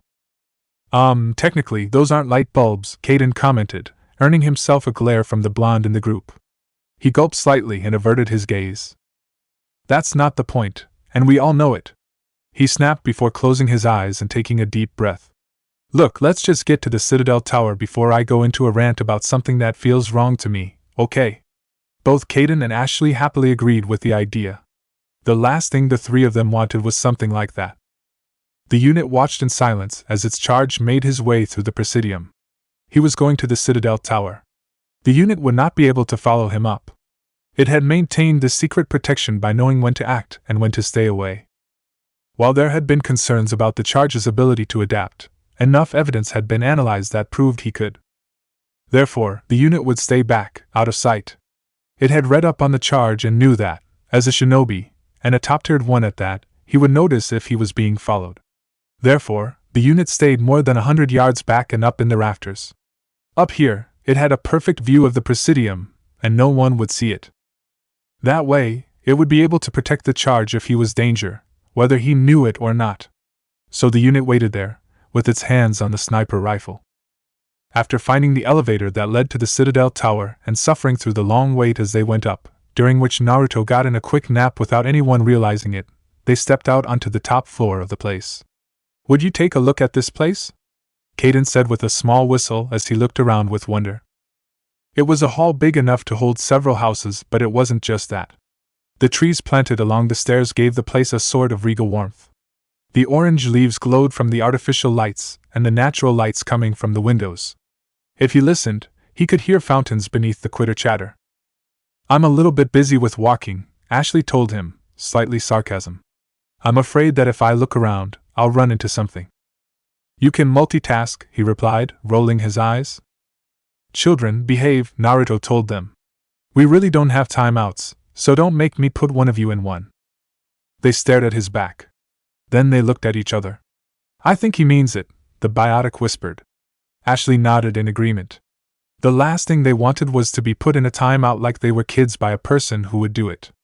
The scary part was that they had no idea what his definition of timeout was.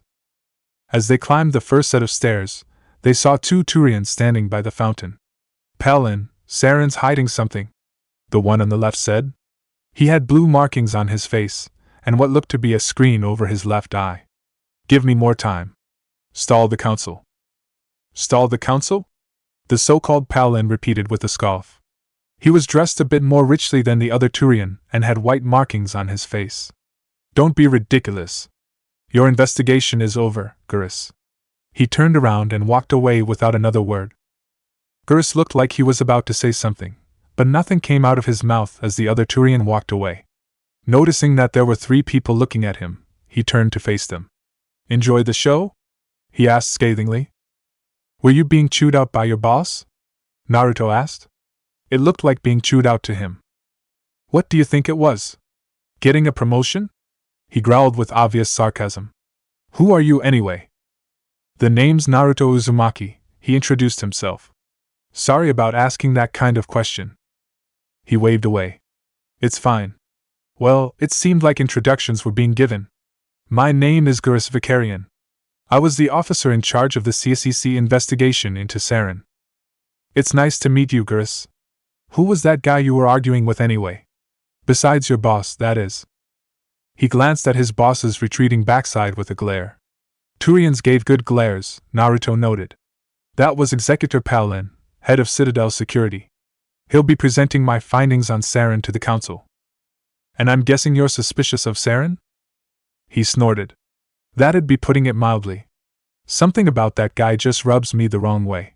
But he's a Spectre, everything he touches is classified, he said mockingly. I can't find any hard evidence.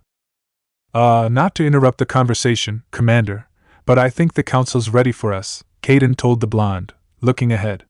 It sounded like there was a meeting up the stairs. If there was, they should probably be up there.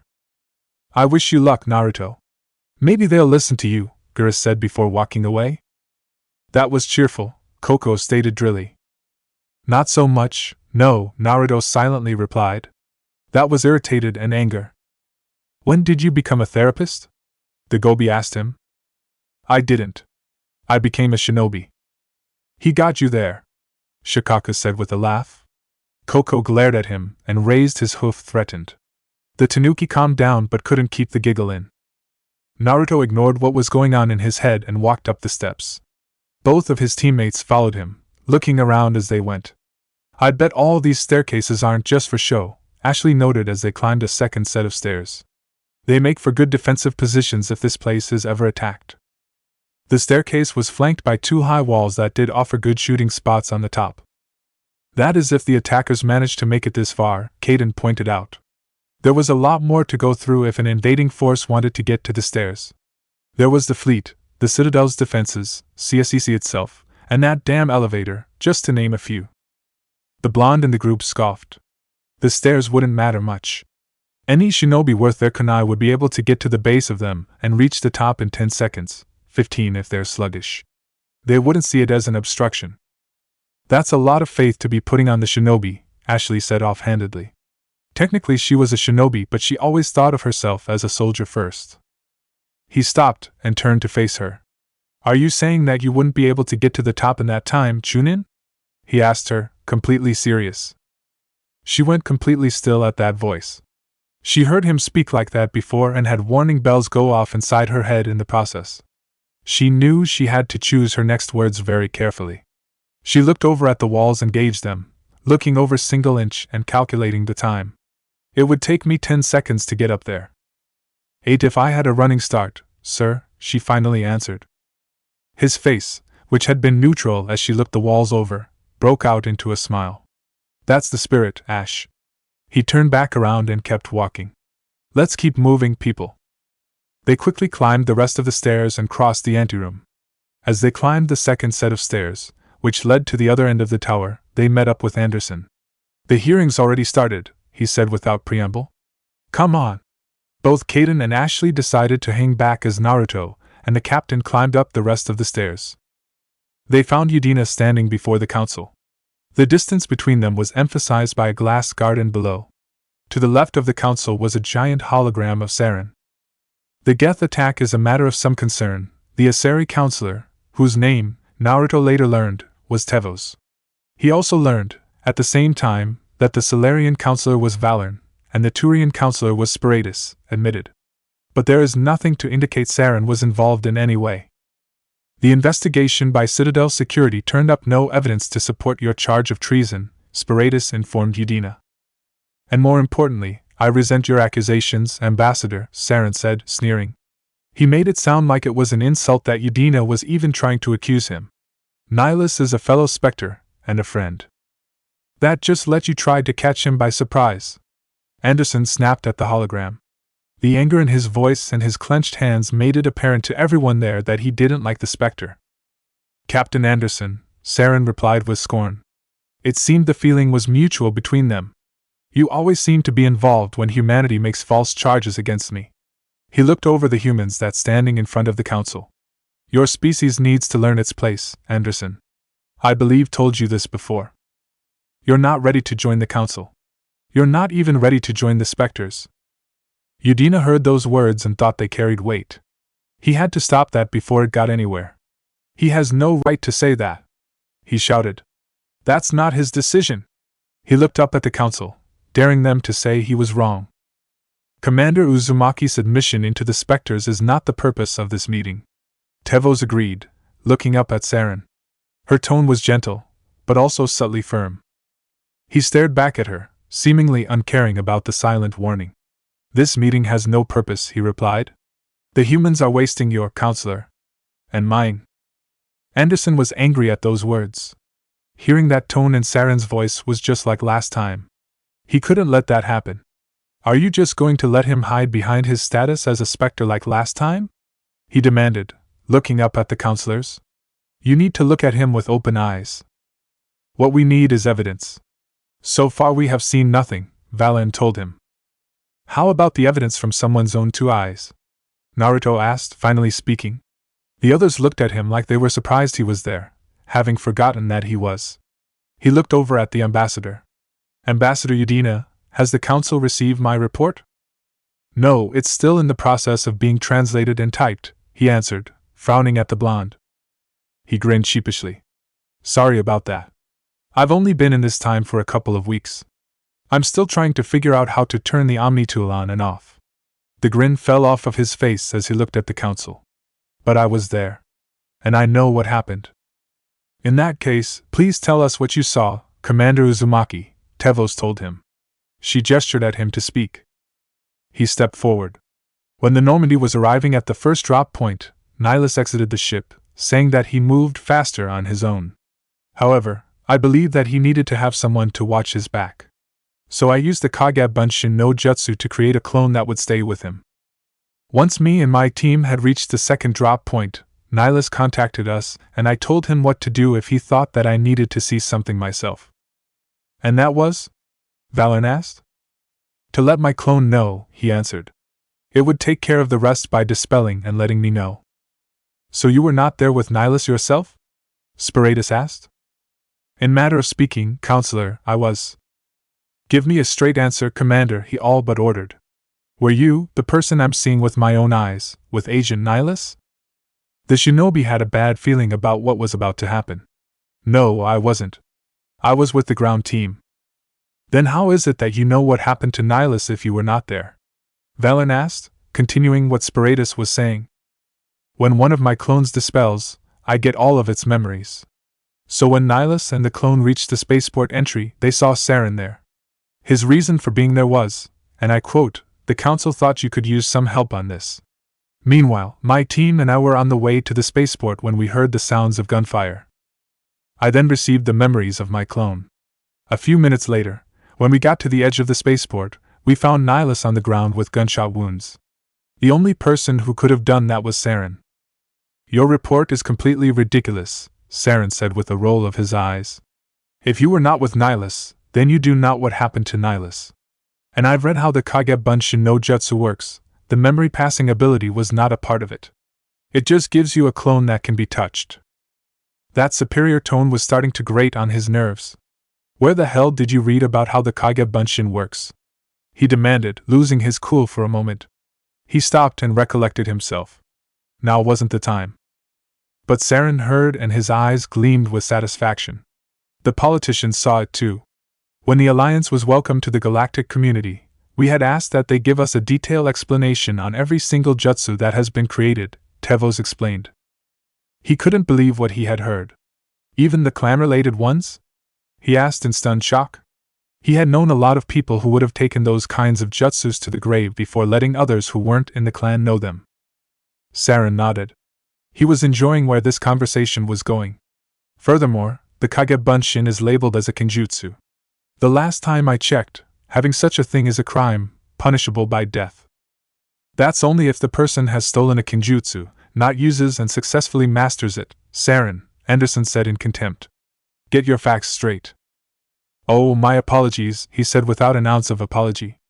But the fact remains, your commander wasn't actually there with Nihilus and therefore, he could not know what had happened. Agent Sarin is correct, Spiratus agreed, nodding. If you were not there yourself, you could not have seen what happened with your own 2 eyes. It is most likely that you subconsciously created memories in the heat of battle that made to you afterwards. Memories that made you think that you were with Nihilus, possibly so you could suppress the guilt you felt by not being there and protecting him, Valen continued. If that is the case, then the report you've written is not accurate and cannot be used as evidence, Tevos said. She looked down at the human. Please do not make up facts that might distort the truth, Commander. For a good long minute, Naruto didn't say anything. His silence filled the air as everyone began to feel nervous. They could see that his face held no expression. But they didn't know if there were any emotions in his eyes, being blocked the shades he wore. Did you just say that I don't know how the Kage Bunshin no Jutsu works to my face? He finally asked. We understand if you feel upset at the loss of supposed evidence, she said, continuing as if this was another normal meeting. Perhaps if you were to try and rewrite your report, you might remember what actually happened on Eden Prime. He just looked at her in a silence that people who knew him would have thought that he couldn't hold. And that would have made them worried. At that moment, he did indeed look like he was from another time, a time where the counselors would be dead for saying such a remark. Finally, he turned to face Udina. And we're trying to play nice with these assholes? He asked in a voice that could be heard throughout the hall. Yet he didn't shout, and he was completely serious. A less put-together person than Udina or Anderson would have looked at him with their jaws agape. No one had openly insulted the council like that. Sure, there were insults flying behind their backs, but no one had said anything like that to their faces. All 3 of the counselors looked they had been smacked hard across the face. Is there anything else you would say, Commander Uzumaki? Valorn asked him. His voice tight and controlled, but anyone there could tell that he was silently ordering the blonde to watch his step. Unfortunately for him, he didn't really know Naruto that well. Why bother? The blonde asked with a shrug of his shoulders. The 3 of you would rather smell this shit and call it lovely instead of face the facts. They might have as well stick their fingers in their ears and sing loudly, and possibly off-key. The shock and fury on their faces when he first insulted them grew bigger. The council has found no evidence of any connection between Sarin and the Geth, Tevos announced. Her voice sounded like she was 2 steps from trying to seriously hurt the blonde. Ambassador, your petition to have him disbarred from the Spectres is denied. Udina managed to look both disappointed and furious when he heard the outcome. I'm glad to see justice was served, Sarin said in a smug voice before his hologram disappeared. This meeting is adjourned. The 3 counselors turned around and walked away from their podiums, disappearing from sight. Udina, Anderson, and Naruto walked away from their end. It was a mistake to bring you into that hearing, Captain, Udina began once they were down the steps, frowning at Anderson. You and Sarin have too much history. It made the council question our motives. He turned to Naruto. And you? What in the name of the Silent One were you thinking, insulting the council like that? That was justified. They insulted me first, Naruto replied. The last time I checked, the only person who knew how the Kage Bunshin worked better than me was its creator, the Nidaime Hokage. And the 3 of them said that I don't know how it works, to my face. He was going to hang on to that fact until they realized how they screwed up. And I know Sarin, Anderson said. He's working with the Geth for one reason, to exterminate the entire human race. Every colony we have is at risk. Every world we control is in danger. Even Earth is in danger. He sounds paranoid, Saiken commented. Do you think something happened between those 2? Why don't I ask? Naruto said. I take it that you and Sarin have a history? He asked Anderson. I worked with him on a mission a long time ago, he admitted after hesitating a little. Things went bad, real bad. That was enough for the blonde to know that there's something more to the story. Look, we shouldn't talk about this here. But I know what he's like. And he has to be stopped. So what do we do now? The blonde asked as Caden and Ashley walked over to them, falling in behind him. As a Spectre, Sarin's virtually untouchable. We need to find some way to expose him, Yedina said. He frowned in concentration, trying to figure out a way to do that. An idea came to Caden. What about Gurus, that CCC investigator? He suggested. We saw him arguing with the executor. That's right. Ashley agreed. He was asking for more time to finish his report. It seemed like he was close to finding something on Sarin. And since he was close, the council shut him down, Naruto said with distaste. It seemed what he had thought was becoming more and more true. The council didn't want to lose their best agent, so they did what they could to make it happen. Where can I find him? I have a contact in CCC who can help us track Gurus. His name is Harkin, Yedina told him. Anderson frowned as that man came to his mind. Forget it, he said. They suspended Harkin last month. He was drinking on the job. I won't waste my time with that loser. You won't have to. I don't want the council using your past history with Sarin as an excuse to ignore anything we turn up. Uzumaki will handle this. He's right, Naruto agreed. Let's face it, Anderson. You would have jumped in with my vision to try to keep the charge going if I hadn't said anything. If he had done that, they truly would have been dead in the water. And the captain knew it. You're right, he conceded. I'll step aside. I need to take care of some business, Yedina told them. Captain, meet me in my office later, he said before walking away. They watched the ambassador walk away briefly. So where is Harkin? Naruto finally asked Anderson. He's probably getting drunk at Korra's den, he answered. It's a dingy little club in the lower section of the wards. One could hear the distaste in his voice. Are there any other leads I could use? He asked. He knew from experience that it was always better to have more than one of anything, especially leads. You should talk to Barlavon, over in the financial district, he suggested. Rumor has it he's an agent for the Shadow Broker. The Shadow Broker? Repeated Ashley. Naruto shared her puzzlement and confusion. He didn't know who or what that was, but it didn't sound too good. An information dealer, he explained. Buys and sells secrets to the highest bidder. I've heard Barlavon is one of the top representatives. He might know something about Sarin, but his information won't come cheap. When does it ever? Naruto rhetorically asked. We better get going if we ever want to start. Good luck, Naruto. I'll be over in the ambassador's office if you need anything else. He walked away, leaving the group alone. There they stood, given a mission that the council probably wouldn't want see done. Naruto wondered if they would try to stop him. Well, they were welcome to try. Time to play the game, he decided. All right then, he declared aloud. To the elevator and another nap. Caden and Ashley didn't say anything about that. They were getting used to how different he was. Location unknown. Sarin sat in silence, trying to meditate.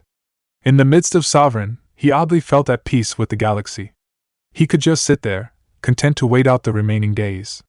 It was often at these times that he wondered what would have happened if things had gone differently. Those thoughts didn't last long. He knew his duty. He knew what he had to do. He heard footsteps behind him. He knew who it was without turning around. She had come to him, trying to change the path he was walking. But in the end, he was the one who changed her path. What is it? He asked the matriarch standing behind him. We've managed to identify the human who used the beacon. She answered promptly. Who is it? It was the blonde shinobi who was at the hearing. His name is Naruto Uzumaki. He remembered the human. Most shinobi he had met wore some sort of armor, but the blonde only wore a green vest, and it didn't look like any armor he had seen. The sunglasses he wore prevented the Turian from looking into his eyes. It was like a pair of shields that protected him from letting people see who he was. But something bugged Sarin, ever since he had met the clone on Eden Prime. Why does that name seem familiar? He asked aloud. Quite possibly because he is just more than a human, the matriarch answered. To the Alliance, he is a living legend come back to life. He opened his eyes, stood up, and turned to face her. Explain, he ordered. Do you remember the meteor that had crashed just outside of the Sarin Republic, about 3 weeks ago? He nodded. It turns out, he had been encased in it. According to human history, he was sealed inside at the end of one of their wars, apparently to control some sort of power. Due to a mistake, he ended drifting through space instead of hanging in orbit around their home planet. The humans consider him to be their greatest hero. If he is their greatest hero, why was his release not announced with great fanfare? It seemed like the humans celebrated the smallest of things. Apparently they brought him out so they could put him forward as a Spectre candidate. They were probably going to wait until he had become one to tell the galaxy the news. Then have him removed before they can get a chance to do that, or before he manages to the truth to the council. He had been counting on the council's reluctance to let the accusations against go through. It was typical of them to stall and drag their feet. To them, he was their top agent. They weren't going to let some unknown ruin his use to them. As you command, she said, bowing her head. She turned around to walk away, but stopped when she felt that there was something else he wanted to know, but didn't dare ask. Is there something else? He stood there in silence for a brief moment. Have the precautions been taken? He finally asked in a whisper. He needed to hear the right answer. She knew what he was talking about. Yes, she answered. Location: Citadel. Musashi didn't think there was anything wrong with the warehouse he had been led to. It looked like one of many in the ward, 3 to 4 stories tall with a drab gray color. But experience had taught never to assume that was the case. There were enough reports about the number of shuttles coming and going from here. Perhaps the anonymous message had something here. He strode up to the front door. A quick scan of his CSCC code and the door unlocked. Once he stepped inside, he expected someone to be there, demanding why he was there. Yet all he got from the warehouse office was silence. There was no one at the desk and he heard no sounds coming from the back. Odd, he thought to himself. An uncertain feeling began nudging at the back of his mind. He kept his hand on his Bakken as he went for the door behind the desk. He gave it a quick knock, but there was no reply. Citadel security, he called out after unlocking the door and stepping through. Anyone here? There was no reply. The offices were empty, as in they had never been used. He walked past the desk and just knew if he slid a finger across it, it would come up thick with dust. Where was everyone? The best idea was to check out the warehouse itself. Perhaps they were all out there, working on a big order. But while that sounded plausible in his head, he couldn't shake that uncertain feeling and kept his hand on his Bakken. When he stepped out into the warehouse proper, he took in the size of it. It matched the size outside, and it seemed like there were shelves everywhere. On each shelf was a crate big enough to warrant a forklift. He walked over to a nearby shelf so he could look at one of the crates in question. Citadel security, he called out again. Still no answer. He looked the crate over. It seemed ordinary enough. Standard black casing with blue outlines. There was a symbol on the corner. A white triangle. Perhaps it was the shipping company's logo. Odd choice. The crate didn't appear to be locked, which he also felt was odd. If he could open and check the contents. He actually tempted to do it. No, his mind told him. You do that without probable cause, Palin is going to ride your ass again. And that was the last thing he needed right now. Why did he become a cop again? Oh right, because he just got out of the military and didn't feel going home. He heard a sound behind him. He turned around and saw a trio of Asari standing there, looking at him. They were wearing armor and had guns on them. In fact, they were carrying a full arsenal. Must be the security, he thought to himself. Still, better to get the introductions going, before things could get worse. Hello, he said, coming forward. That was as far as he got before they drew their weapons. He dove behind the crate just as the shooting started. He activated his Omni tool and quickly sent out an SOS. This is CSCC Officer Musashi. I'm under fire. Request immediate support. Pestle District, Batshret Ward. Warehouse. His call went dead. They must have been blocking his signal. Hopefully enough of it got out. The fire stopped. Go check, he heard one of them order. Footsteps walked closer. Musashi pulled his Bakken free and channeled his chakra. Kotan Kiru style, Cut, he whispered. As the guard came around the corner, he stepped up with a slash. Her rifle was cut in half before she saw him. He kicked her in the stomach, knocking her back. She realized what happened and dropped her gun, just as it self-destructed. Her hands avoided being blown off, but she was sent flying back. She landed hard on the floor. It didn't look like she would get up any time soon. Musashi went after the second guard and cut her gun in half too. She wasn't as quick and lost both hands and her life in the explosion. He turned his Bakken towards the last guard. Care to be the third? He asked her. She eyed him and his Bakken. She was surprised by what she had just seen. How? Put your weapon on the floor and raise your hands above your head, he ordered. I'm placing you under arrest. Her surprise vanished. On what charges? Assaulting an officer and attempted homicide. Now put the gun down. She looked at him for a long second. She must have been trying to figure if it was worth it. But then she did as she was told, putting her gun down and raising her hands above her head. Musashi kept an eye on her as he placed the cuffs on her. She seemed almost bored. Barla Banking, rest assured your money is safe with me. Naruto read aloud the sign above the bank. You know, I read that sign, and I'm not reassured, he commented. His team was back on the Presidium. This was their first stop after having come down from the tower. The place didn't look like any bank he had seen. It looked more like an office. I think that's because you're not used to money being used electronically, Sir, Caden replied. Or bankers are just as bad as politicians. He shuddered slightly. Can you imagine what would happen if they decided to join forces? That was a nightmare no one should dream about or even live through. Why don't we just not think about it and focus on what we're doing? Ashley suggested. She didn't like the idea any more than he did, but she tried to stay on point and be professional. You're right, Ash, the blonde admitted. He took a deep breath and walked inside. The office was fairly basic, with enough room for a desk and a table for paperwork. There were a couple of chairs in front of the desk. Behind the desk was a Volus, working on something. When he heard the footsteps of people coming in, he looked up. One of the Earth Clan, he greeted the humans. How can I help you today? Hello, Barla. I was told to come see you if I wanted information on Sarin Arterius, Naruto told him.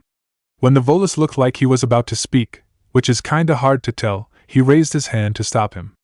And before you tell me that you have no idea what I'm talking about, I know that you worked for the Shadow Broker. So let's just get down to it. As you wish, Earth Clan, Barla replied, not sounding at all offended. I do know something about Sarin, and normally it would cost a small fortune to have. However, I am willing to give to you for free. What's the catch? Ashley asked, immediately suspicious. There was always a catch, even when they said there wasn't one. The only catch is that if you want Sarin, you may have some competition. The Shadow Broker is quite upset with Sarin right now. They used to do a lot of business, until Sarin turned on him. But no matter what you think of Sarin, he's not stupid. He knows the Shadow Broker is a valuable ally, he explained. Turning on him doesn't make sense, not unless something huge was at stake. And what the hell could that be? Naruto silently asked himself. Even though he didn't really know Sarin, he could agree with Barla Vaughn's statement. So what were you talking about when you said competition? All I know is that the Shadow Broker hired a freelancer to deal with it, a Krogan mercenary. Last thing I heard about him was that he was paying Citadel's security a visit. If you hurry, you could probably catch him before he leaves the CSEC Academy. Why is a mercenary visiting the cops? Caden asked. I doubt the visit was entirely his choice. At least we know where he is. Thank you, Barla, Naruto told the Volus. He and his teammates turned around and walked out of the room, leaving the banker/representative alone to continue whatever it was he was doing. Rex stomped out of the bar, frustrated. He kept trying to do his job, but it always seemed like there was always someone there to block him. Much as he would like to have tossed the bouncer protecting his target out of his way, it would have only gotten uglier if he did. Damn pup is lucky I didn't try to tear him to pieces, he mentally growled as he approached the terminal for the Citadel Rapid Transit.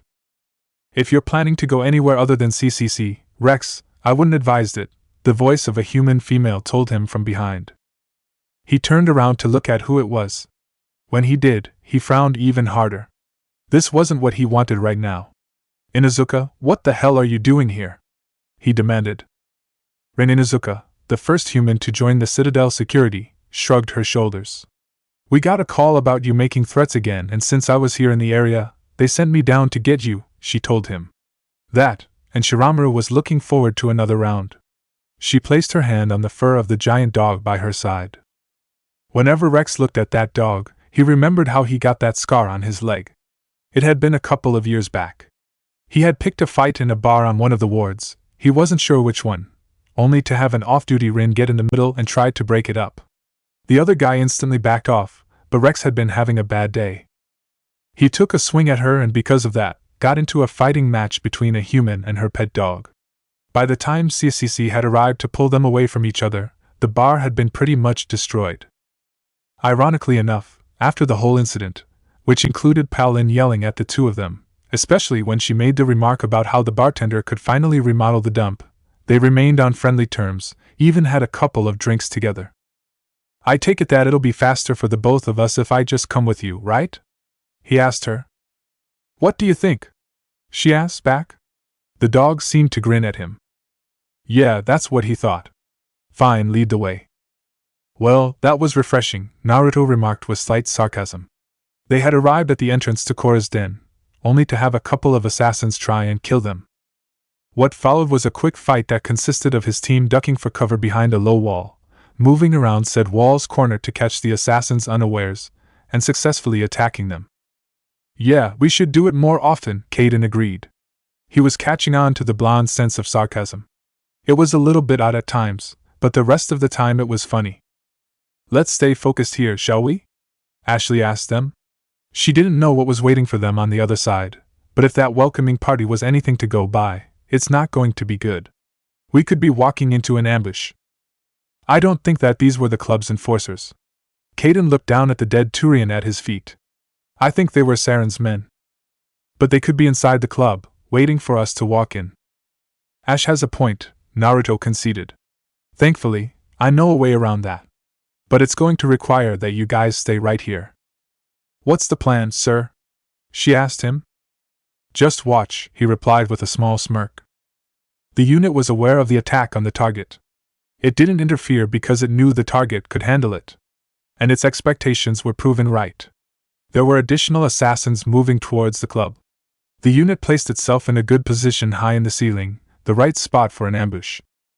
It was close enough to the club to keep an eye on the target, but not so close to warrant investigation into a gunfight. The aircar carrying the assassins landed nearby. The unit didn't start shooting as they climbed out. It would have given them a chance to get back in, barricade themselves for protection.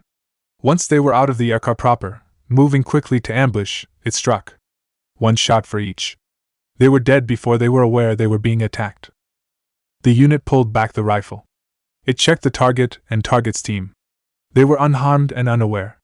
That was good. That was needed. It stayed out of sight. Harkin sat at the table, the bottle of booze nearby.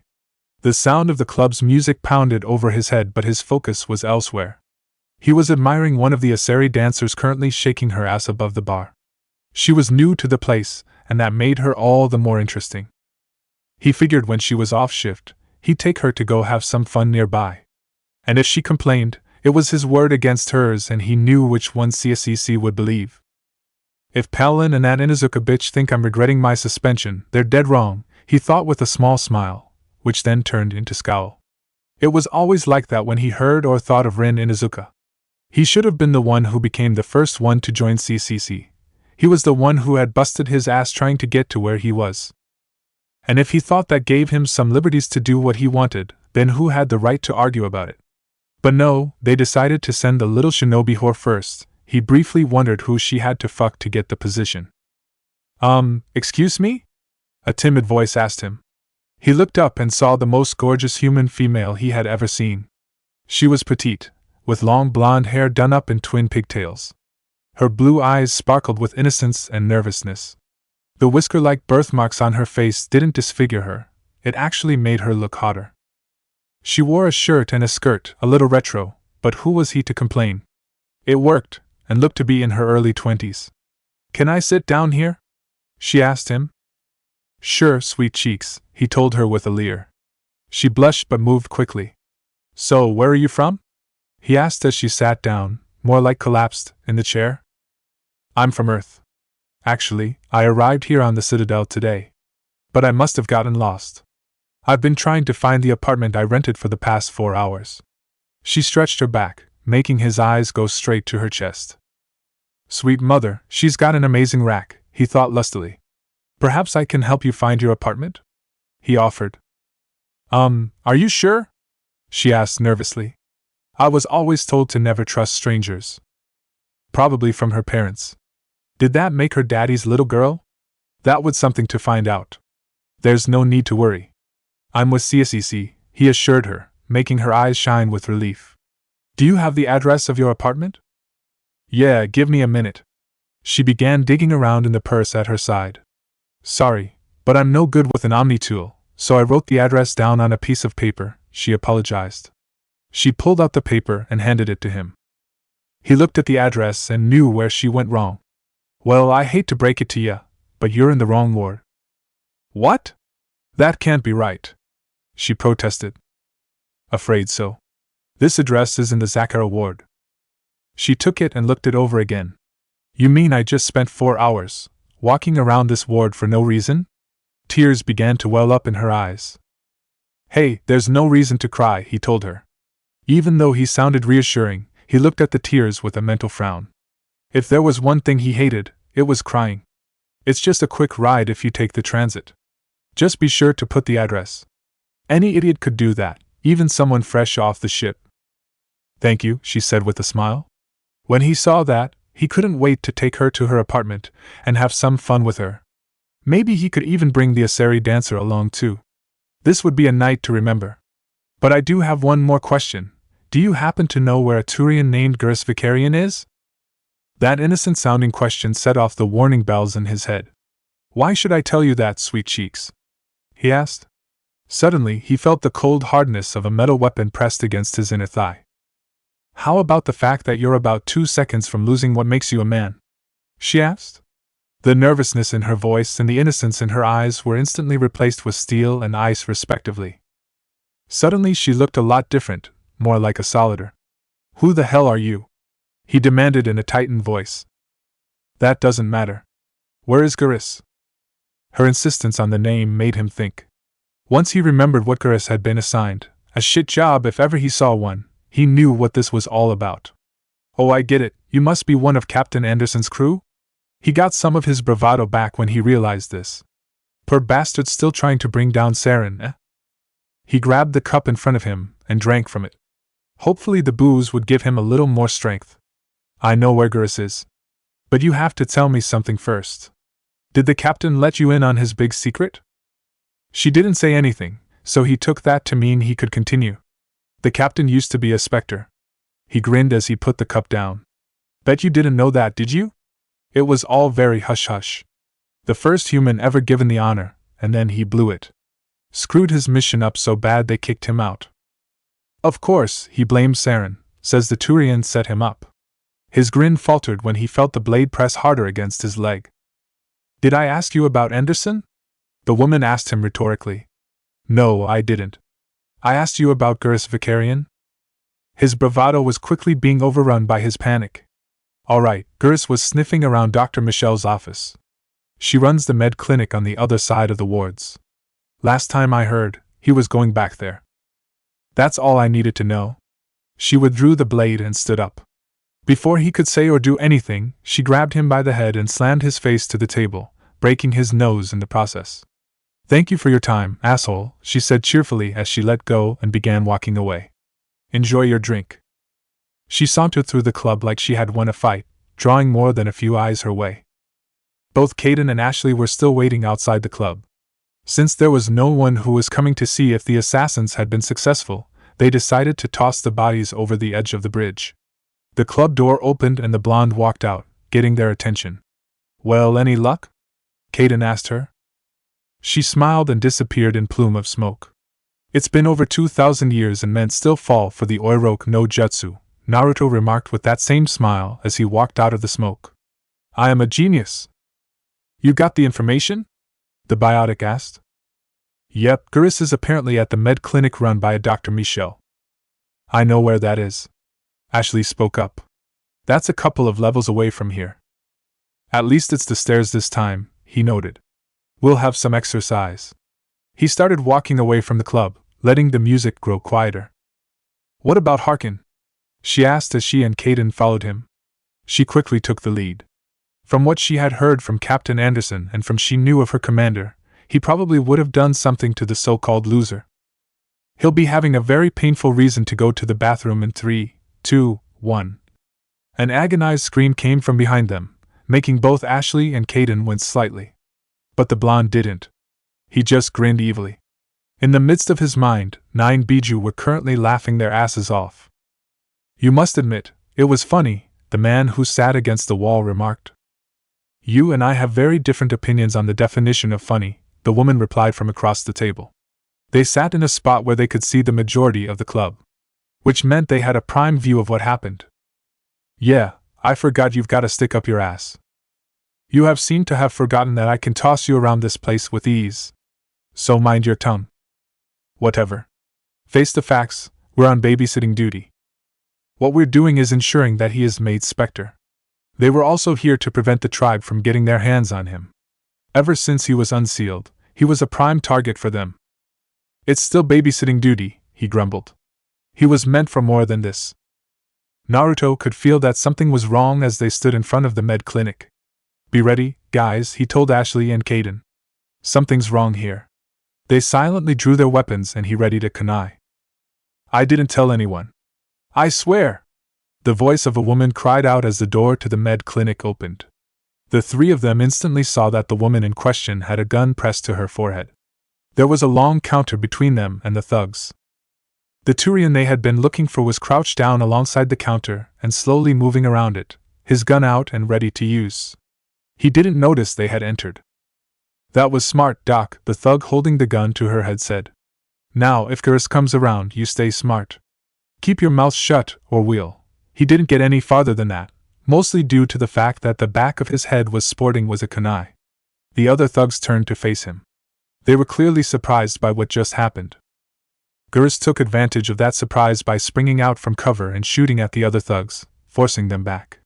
Both Ashley and Caden joined him in firing at the thugs while Naruto had grabbed hold of the doctor and pulled her down behind a wall. Stay here, he told her. She nodded her head and he rejoined the fight. Guys, give me covering fire, I'm going in low. He crouched down and charged across the clinic. The thugs were more focused on those who were shooting them than the one who wasn't, so they didn't see the blonde until he leapt up and drove kunai into their foreheads. Once the fighting was over, his tenants started talking. I give him an 8.5, Kurama declared as the dead bodies crashed to the ground. Are you kidding? The charge alone was a 7, Gyuki argued. I'm not focusing on one part here. I'm looking at the entire thing. Any good judge would know that. Are you guys seriously going to rate my fights? The blonde silently asked them. If they were, it was going to get tiresome fast. Dr. Michel? Are you hurt? Gurus asked as soon as he saw the thugs were dead, holstering his gun and walking over to the doctor. No. I'm okay. Thanks to you, all of you, she assured him and the others. We're just doing our job, ma'am, Naruto told her as he walked back over to them. But who were these guys? You got any idea who sent them? They work for Fist, she answered, getting the attention of Gurus. They wanted to shut me up, to keep me from telling Gurus about the Quarian. What Quarian? I think you better start from the top. A few days, a Quarian came by my office, she began explaining. She'd been shot, but she wouldn't tell me who did it. I could tell she was scared, probably on the run. She asked me about the shadow broker.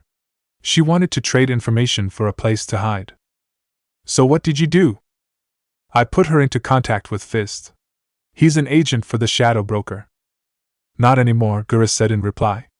Now he works for Sarin, and the shadow broker isn't too happy about it.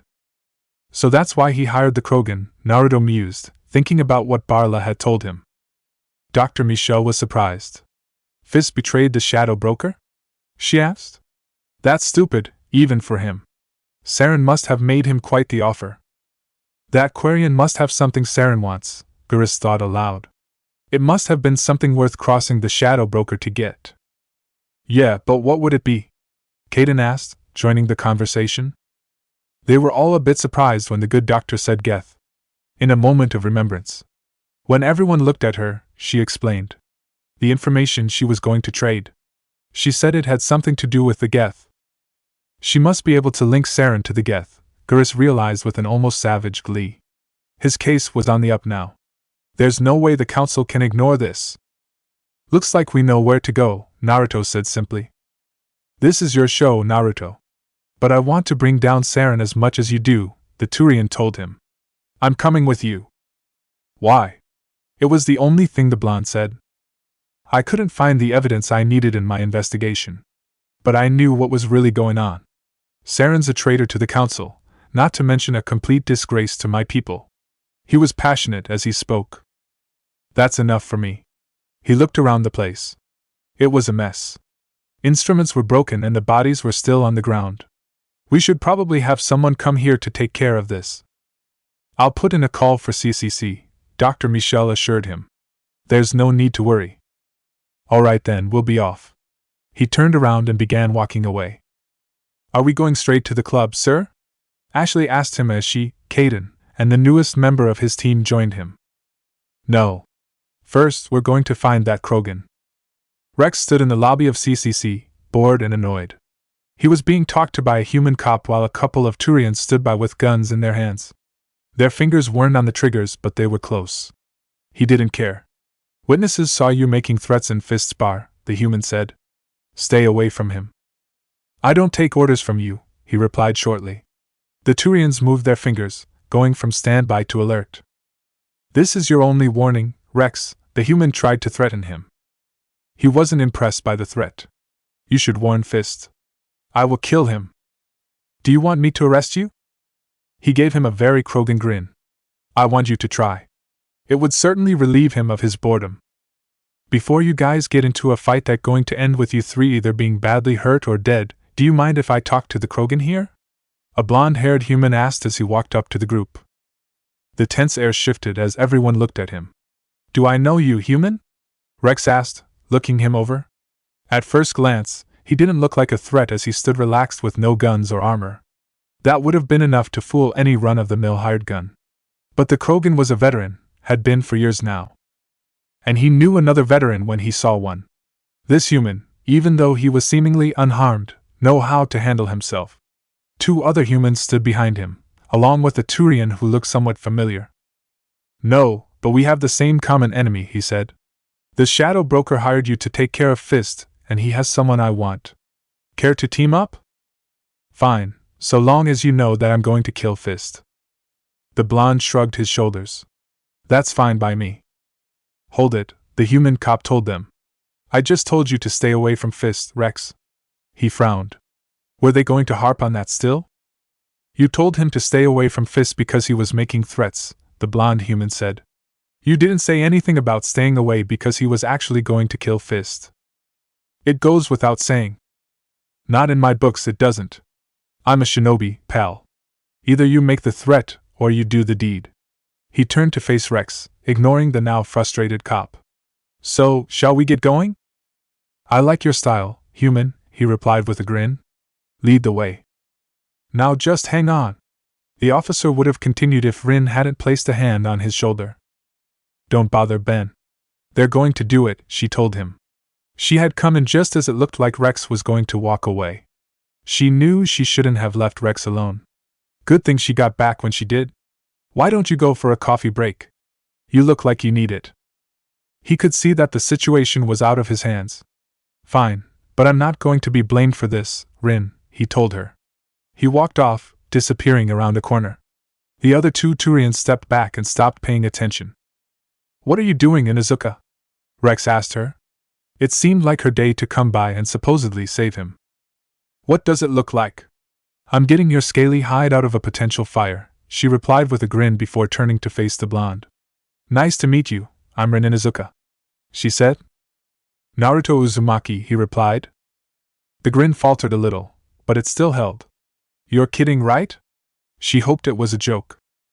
Trust me, he's not, the female human behind him said. Ah, I see, Rin finally said. Her brain started to process just what she had heard. She chose to focus on what she did know, looking at the Krogan in the group. By the way, Rex, when you down in the club, did you happen to see Harkin? Yeah, he was there, he replied. I thought you lot would have gotten rid of him by now.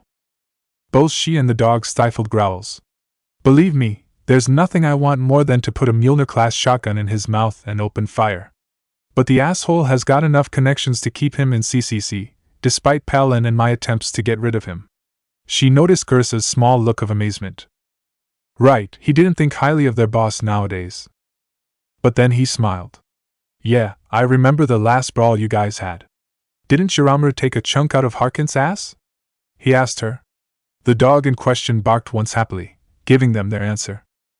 Thank you for reminding of that, Gurus, Rin told him. The name gave Rex enough to remember the Turian was with CCC, wearing a small smile. That's always worth a laugh. Especially how Harkin ran around screaming like a little girl. I'm guessing you and Harkin have a bit of a history? Naruto asked her. She was surprised at him, but then remembered that if what he said was true, then there was a lot he didn't know. I was the first human to join CSCC 20 years ago, and after a year of me showing what humans could do, they let the other candidate join. That was Harkin, and he always felt that he should have been the first human to join. He's never stopped reminding anyone who would listen of that fact. Since he was the second and not the first, the embassy didn't really step in for him when he got into trouble. He had to make his own connections to keep him in. That was a load of backroom politics CSCC didn't need, she said with a small growl. I'm glad I was right, I figured he was an ass, the blonde said to himself. I'll tell you what, Rin, if Harkin is still there when we get to the club, we'll kill him too. Odds are he's still stuck in the bathroom. Why would he be stuck in the club's bathroom? She asked, confused. I may have slipped something into his drink that would make him start bleeding from the ass, among other things, he said with an innocent smile that also seemed evil. And I broke his nose. When she heard that, Rin broke out into a loud belly laugh that got the attention of some of the other people in the hall. You just made my day, she told him, wiping the tears out of her eyes. I'm going to have to tell that one to the other guys here. They're going to love it. Nice to see you approve, Rex rumbled. But we have to hurry if we want to catch Fist. He's right, Gurus agreed. Every second they stood around, Fist was either going to bunker down or run. All right, let's get moving, Naruto declared. They were on a bit of a time limit, and they definitely didn't want to have the clock run out. As they left CCC, Rex looked at him. Hey, why did Inuzuka look like she didn't believe you when you told her your name? The Krogan asked. You ever read much human history? He asked in return. Rin watched them leave before turning around and heading back for the bullpen. She thought about who she had just met. She almost couldn't believe it. But it had happened. Naruto Uzumaki talked to her. It was like meeting her childhood hero, which, incidentally, he was. But instead of jumping for joy and squealing about it like a teenager, she chose to think about what it meant. He was found. He was free. She wondered if Earth, if Konoha, had heard the news. That question put itself aside when she walked into the bullpen and saw a lot of cops moving fast, grabbing weapons and ammo. There were looks of focused panic on everyone's faces, like they knew what was happening and that seconds counted. It had to be serious. Hey, she shouted at a nearby Asari, what's going on? Theirs was an emergency call. A cop's under fire. She explained, quickly checking her weapon. It's Musashi. That was all Rin needed to hear before she raced for her desk and started grabbing weapons herself. Thank you, the woman said before turning to calm off. They're coming, she told the man. Think we should tell him? He asked, glancing at the door in the club's back wall. There's still a chance to buy him, especially if we let him know. I think he already knows, she noted, watching people begin to leave the club. Before long a Turian bouncer came up to them. The club will be closing early today, he told them in a no-nonsense tone of voice. Please leave in 5 minutes or less. Understood, we'll leave right away, the woman replied effortlessly. Once he left, they got up and made their way to the exit. A strangled scream came from out of the bathroom while they walked. Someone get him out of there already, one of the bouncers shouted. The woman smirked. Seems he did quite a number on Harkin, she remarked as she left through the club door. The man wasn't as interested. So what now? We wait or go help the other guy. She shook her head. No, I'm sure he'll be fine. CCC should have responded by now. The tribe would be tied up now, thanks to a call made to a cop earlier about one of their weapons warehouses. Hopefully the whole event could prove that the cop in question could become an asset. Given his lineage and what he had, it would certainly be useful. I'm guessing they were expecting us, Gurus commented as they stood outside Cora's Denver. The door was locked, and the neon signs outside were turned off. To anyone else, that meant the place was closed. To them, that meant there were going to be people on the other side, waiting for them. Fist might be stupid enough to betray the shadow broker, but he ain't stupid enough to not expect company, especially after you killed his men, Rex pointed out. Let me see if I can get this door open. Caden moved up to the console next to the door and activated his Omni tool. After a few seconds of hacking, the glass portion retracted. He kept typing but nothing changed. Damn, there's a different code for the inside portion, he swore. He was going to have switch codes and start all over again. Here, let me see if I can get through, Gurus offered. With two of them they might able to hack the door open and keep it from closing completely on them. While all this was happening, Naruto was looking at the door itself. Wait, let me check something, he told them. He walked up to the door and began tapping on it. They watched in silence as he pressed his ear against the door, listening to how the taps resounded. This went for a minute before he looked back down the slope. Okay, the good news is I can get through this, he finally announced. What's the bad news? Ashley asked. If there was good news, there was also usually bad news. To get through, I'm going to have to do something I never thought I would do, he replied. He walked away from them, down the slope. Thank Cammy I had paid attention enough to know how to do it, he muttered. Who knew it would be useful to him? Rex wasn't sure what was happening. He thought they came for Fist. So why weren't they going through the door? Where is he going? He demanded. Is he leaving? I don't think so, Caden disagreed. I think he's backing up. He didn't know why, but that was the word that came to him. Backing up for what? Gurus asked. No one answered. They were watching him walk down the slope and stop at the wall next to the bridge. Kit, you're not going to do what I think you're going to do, are you? Kurama asked his Jinchuriki. It was one thing to see them do it. But his Jinchuriki? It really must be a desperate measure. He rested his foot against the wall, bracing himself. Unfortunately, yes, I am, he replied. Without warning anyone, he began running back up to the door in a dead sprint. When he cleared the slope, he leapt into a flying kick. Dynamic entry! He shouted as he kicked the doors apart and flew into the club. The rest of the team just stood there in silence, looking at the busted door. They all had to pause and consider what they had just seen. Did he seriously just do that? Gurus asked in stunned surprise. Did he just seen a human kick the door open with a flying leap? Yes, he did, Ashley replied. What a weird human. That was when the gunfire started up and they realized that they had a club to clear out. They charged into the room and returned fire. Rex and Ashley took the left while Gurus and Caden took the right. They had some difficulty. As it turned out that Fist's men were used to fighting in the club. However, they couldn't keep an even rate of fire on their targets. When Naruto flew into the club, he had managed to land behind the bar, taking out the bartender in the process. Now he kept moving around behind it, throwing kunai and shuriken at the bouncers, distracting them. But due to his constant moving, he kept hitting them in the arm or leg. He realized that it wasn't going anywhere. He noticed how the bouncers were starting to use the tables as cover. Caden, use your biotics, he shouted, pointing at a table. On it, Caden replied, covering his arm in the blue fire. Rex saw the same thing and understood. I'll do the same, he said, readying his biotics. Together they shoved most of the tables the bouncers were using as protection up against the wall, taking the bouncers with them. While the majority of them were crushed against the wall, some of them were only dazed. That was fixed when Gurus or Ashley put a bullet in them. Soon, all that was left was the Krogan bouncer. Come on, I can take you all. Who's first? He demanded. Rex shook his head.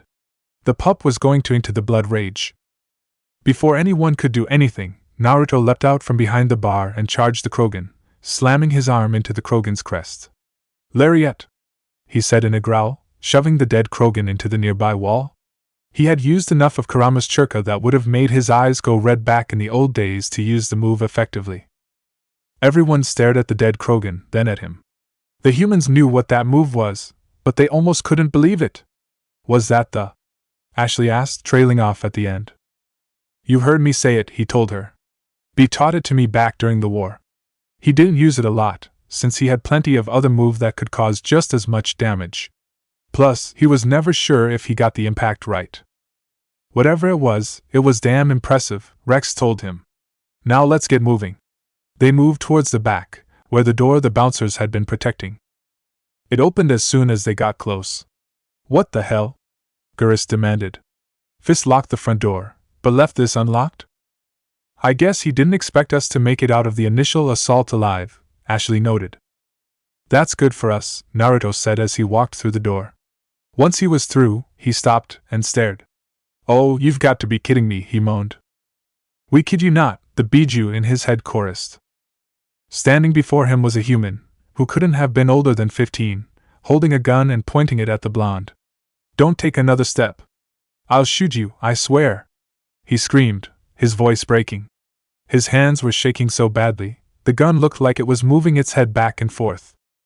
Without even blinking, the blonde knocked the gun out of his hands and held a kunai to his throat. His eyes, already wide, went wider still in panicked fear. But he wasn't going to die, not today. Get lost, Naruto ordered, withdrawing the kunai. The teen didn't need any more encouragement. He ran past them, fear giving him speed. After a few seconds, the sound of his feet hitting ground faded from their hearing.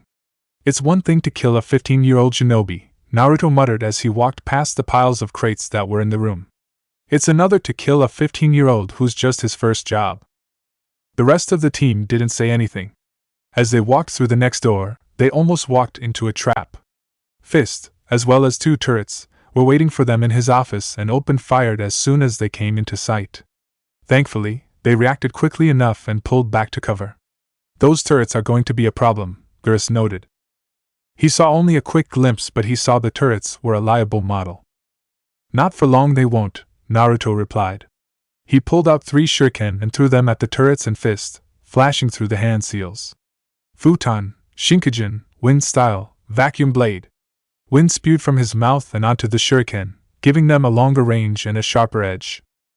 2 of them sliced the turrets in half while the third sliced the gun Fist was holding in half.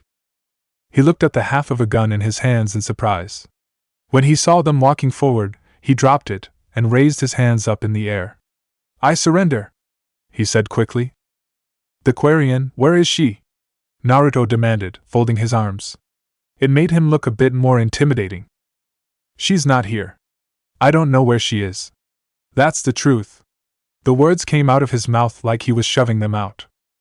Why do I have a hard time believing you? He asked. Rex raised his gun slightly, looking like he was ready to aim. Wait. I don't know where the Quarian is, but I know where you can find her.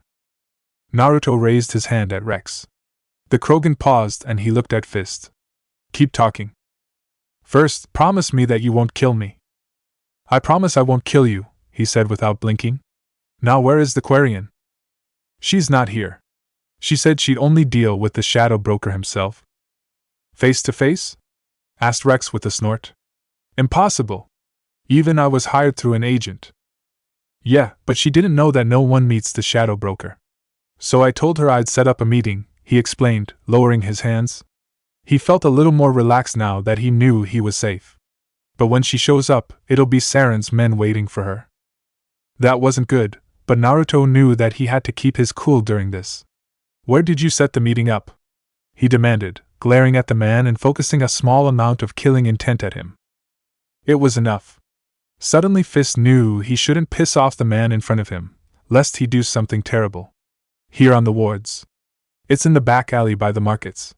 She's supposed to meet them right now. He hurriedly answered. The glare that the blonde was giving made him feel like if he answered wrong, it wouldn't be pretty. So you'll let me go, right? I told you what you needed to know. The blonde laid off the intent, but he was still glaring. Sorry, but you're not leaving here alive. He replied coldly. What? That couldn't be right. You promised you wouldn't kill me. I did. He pointed a thumb at Rex. He didn't. The Krogan raised his shotgun and fired once. What the hell? Ashley shouted in surprise as Fist's dead body fell to the ground. What are you doing? Gurus demanded of Rex. They could have brought him in and get information on Sarin. The shadow broker paid me to kill him, he answered shortly. I don't leave jobs half done. He was scum anyway, Naruto agreed. But we've got more important things to worry about. The Quarian is going to end up dead if we don't get to her right now. Let's move, people! He ran out of the room and the rest followed. Codex Entry, Humanity and the Systems Alliance Marines. The Systems Alliance Marines are more unique than other military forces in that they are not just an elite group, but the elite group for humanity. To be qualified to join the Marines, one must have an excellent, if not spotless, record. The creation of the Marines occurred after the War of Three Flags. The elemental nations, Midgard, and the Frontier decided to create a multinational military group that would be able to keep the peace between them while also making sure their personal feelings didn't get in the way. They selected the best person from each country and formed the first team of Marines with them, see First Four. The experimental team was deemed successful after they prevented the kidnapping of the sons of the Iron King and the High Jarl, preventing another war being created, see Twin Sons Crisis. A Marine team is made up of 4 members, much like a shinobi team. Such a team can consist of a shinobi or samurai from the elemental nations, a chosen man or a cowboy from the frontier, a Einherjar or a Valkyrie from Midgard, a hunter from the Great Jungle, a swagman from the Down Under, or a hero from the island kingdoms. They are routinely switched out to different teams in order to accommodate the location of their transfer and are able to adapt to such circumstances. However, the transfers only go to teams that have members they have worked with before. This way, the initial hindrance that a newcomer might to a team is lost much quicker. Originally, the Marines were deployed to only Earth after space travel was possible. But as the number of colonies grew, so did the requests of having a team of Marines on the colony to keep the peace between the colonists. The Systems Alliance eventually began to send teams of Marines out to the colonies that were closest to Earth. After the First Contact War, more soldiers were allowed into the Marines, allowing for more teams to be sent out to the colonies. The Council initially tried to have the number of Marines cut down severely, as well as the groups that formed the Marines. The Alliance argued hotly against this, stating that the military groups were a part of their cultural heritage, using the same argument the Batarians had used in defense of slavery, see Cultural Heritage Argument. In the end, the Council backed off the subject, but still demanded that the regular military be cut down to the percentile every species had agreed. The Alliance gladly conceded on this point, happy to have the entirety of the Marines. While training and testing to join the Marines can be placed anywhere, their headquarters is the man-made island of Semper Vigilavi. The island was created with the help of some notable shinobi, see Creation of Semper Vigilavi. Each new Marine is sent there in order to be trained to work with other new members. Once their training is done, they're sent out to their postings. The emblem of the Marine is a kunai, a katana, a battle axe, and a rifle crossing each other on a field of gray, brown, and green, the colors of the flags carried in the War of Three Flags. Chapter 10. I believe you were saying something? Location: Citadel. They ran out of Fist's office, back towards the club. As they got close to the door, Caden noticed something on his radar. Heads up, guys, we've got a lot of people waiting for us, he announced. I see it too, Gurus confirmed, checking his own radar. I'm seeing 20, no, make that 30 hostiles waiting for us. In his experience, that was never a good sign. Naruto swore. Are you kidding me? They really didn't need this shit right now. We're gonna get stuck in there if we try to fight through, Rex commented. He had been in enough firefights to know that the superior numbers would slow them down, even if they were able to break through. That depends on how we fight them, he said as he went through the door. Tajukage Bunshin no Jutsu, multiple shadow clone Jutsu, he shouted. A huge cloud engulfed them and the club. When it dissipated, the club was filled with clones, making the enemy both surprised and nervous. Kill them, the blonde ordered. The clones immediately jumped at the nearest target and began the killing. While the carnage went on around them, they kept moving. No wonder they called you the Kage no Guntai, Shadow Army, Ashley told the blonde as they ran out of the club. She had never seen someone create that many clones before, whether they could be touched or not. At best, the highest she had seen before this was 7. He scowled when he heard what she had said. I wish they had come up with a better nickname than that. At first, he didn't think it sounded all that intimidating. Now, he knew it was because his clones would drive anyone crazy. They did it to him. After that little show, it's definitely intimidating, Caden assured him. Not to mention a little scary. Every time the blonde did something like that, it only reinforced the stories about him. He was glad that most humans who had met him till now weren't sure if he was kidding or not. If they knew the truth, and he had a sinking suspicion that they would find out soon, he had no doubt the blonde was going to get really popular, real fast.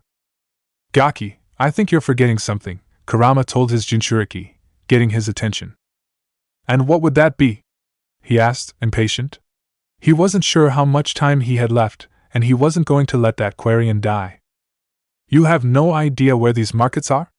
Coco asked drily. He stopped and began to mentally swear. Ever since he had gotten aboard the Citadel, he had been relying on Ashley and Caden to point him in the right direction. He made a mental note to find a map of the place, if he could. Hey, what's wrong? Rex asked him. They had all stopped behind him.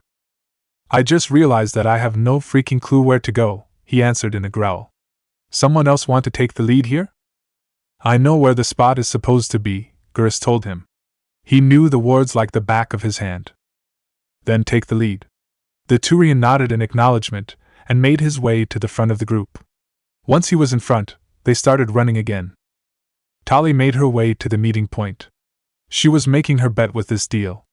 Who knew that memory core had compromising information about somebody? She didn't.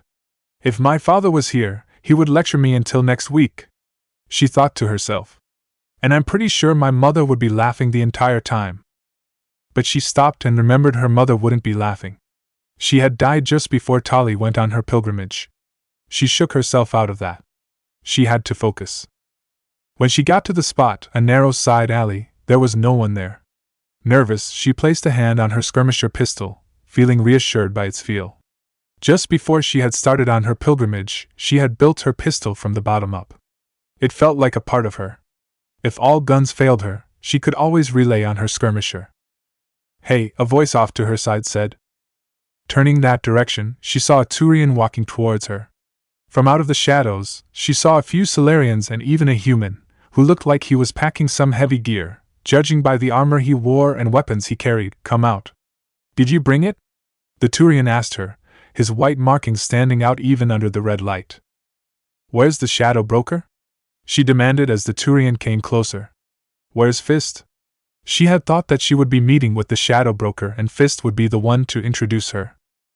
They'll be here, he assured her, tracing a talon over her neck. It sent chill throughout her body. Where's the evidence? Reaching over and slapping the talon away, she reached for her skirmisher. No way, the deal's off, she told him. Her parents didn't raise an idiot. She now knew that there was something up and odds were her life was on the line because of that. The Turian gave her one last look before looking over at the Solarians. He was about to raise his hand in a gesture that would have probably told them to start firing, when what looked like some sort of knife flew at him, forcing him to duck. Tali looked over at where the knife came from. A group of people were running towards them. A blonde-haired human was leading the charge, and if the second knife in his hand was anything to go by, he was the one who threw the first one. Caden, Ash, secure the precious cargo. He barked out orders as they started attacking. Gurus, provide them covering fire. Rex, take out the human. He went after the assassin. Come this way, please, the second human male, Caden, if she heard correctly, told her. Both he and the human woman ushered out of the way of the fight. Hey! I can take care of myself, she protested. She wanted to put a few bullets in the Turian herself. I'm sorry, ma'am, but your safety is our priority, the human female, Ash, apparently, replied. They pulled her behind a crate and made her crouch down. They joined the Turian by giving covering fire. They were able to take the Solarians who had come with the assassin. The Krogan charged straight at the heavily armored human, his fists wreathed in blue flames that showed he was a biotic.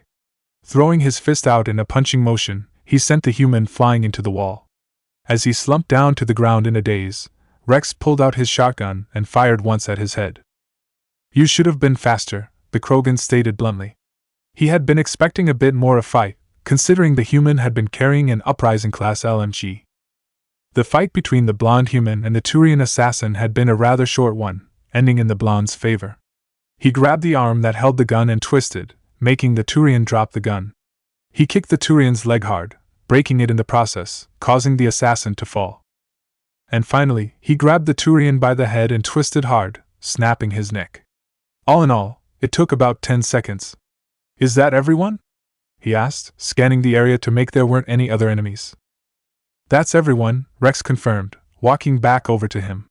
"A little boring, if you asked me. They had to have been amateurs." "We were trying to save someone," Rex, Drilly told the Krogan. "Not get into an all-out brawl." "How's the precious cargo?"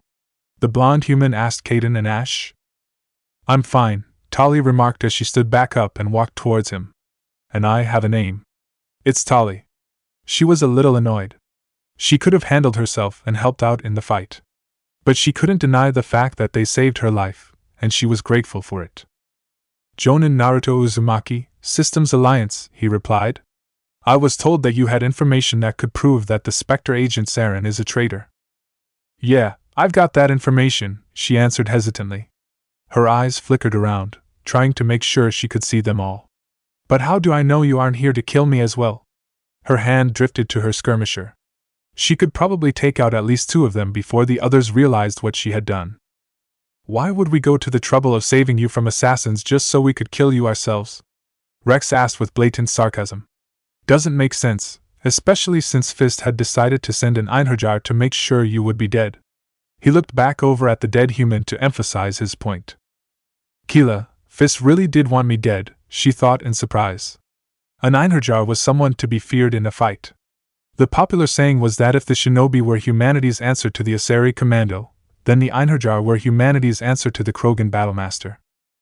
If Rex had been just a little slower, he and the Einherjar would have gotten into a brawl that was very likely to wreck the area they were currently, and quite possibly spill out to more public areas. "I see your point," she conceded. "What the hell is an Einherjar doing with a bunch of assassins?" Caden asked, confused by the fact.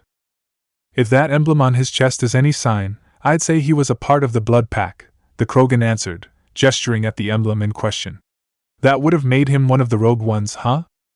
"If he's one of the disgraced, it's a good thing he's dead, fucking traitor," Ash said, spitting at the corpse.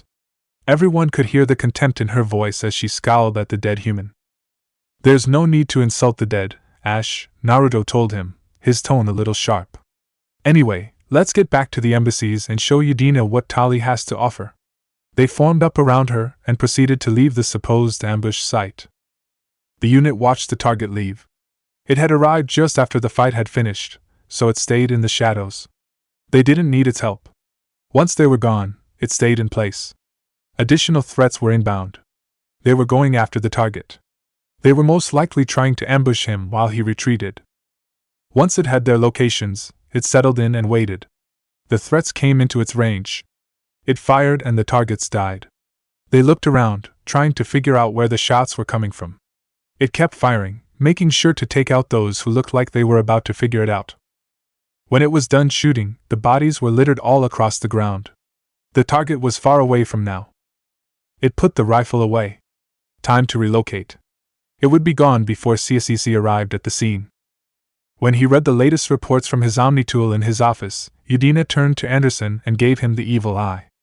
"I can't believe you and Hackett convinced me to put his name forth as a Spectre candidate," he snarled. "Have you seen the damage reports I've been getting? He's supposed to be a shinobi, not an Akimichi on a rampage because you talked about his weight." He had seen that once at a dinner rehearsal. It hadn't been pretty. "It could have been worse," Anderson commented simply.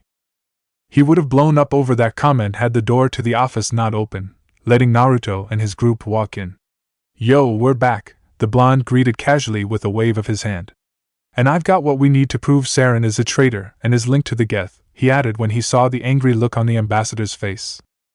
He had been on the receiving end of that look before, though he doubted that Udina had the capacity to beat him to a bloody pulp like Tsunade or Sakura could, so he knew that giving the angry person good news would usually be enough to calm them down, and if that didn't work, it was either pleading for mercy or just simply running. The anger on Udina's face disappeared when he heard that. It was replaced with hope tinged with an almost savage glee. Are you sure? He practically demanded. Nice save, Gaki, Kurama told Naruto. He had lost count of the number of times he had told the blonde not to say something, only for him to say it and get beaten up. He was very glad when Naruto had finally figured out how to deflect the anger, usually by giving Tsunade sake and telling Sakura how beautiful she was before making a quick exit. Thank you, he replied before looking over at the Quarian with them. Tell us what you have, Tali, he told her. She stepped forward, suddenly feeling nervous. My name is Tali Zora Nearea, she introduced herself.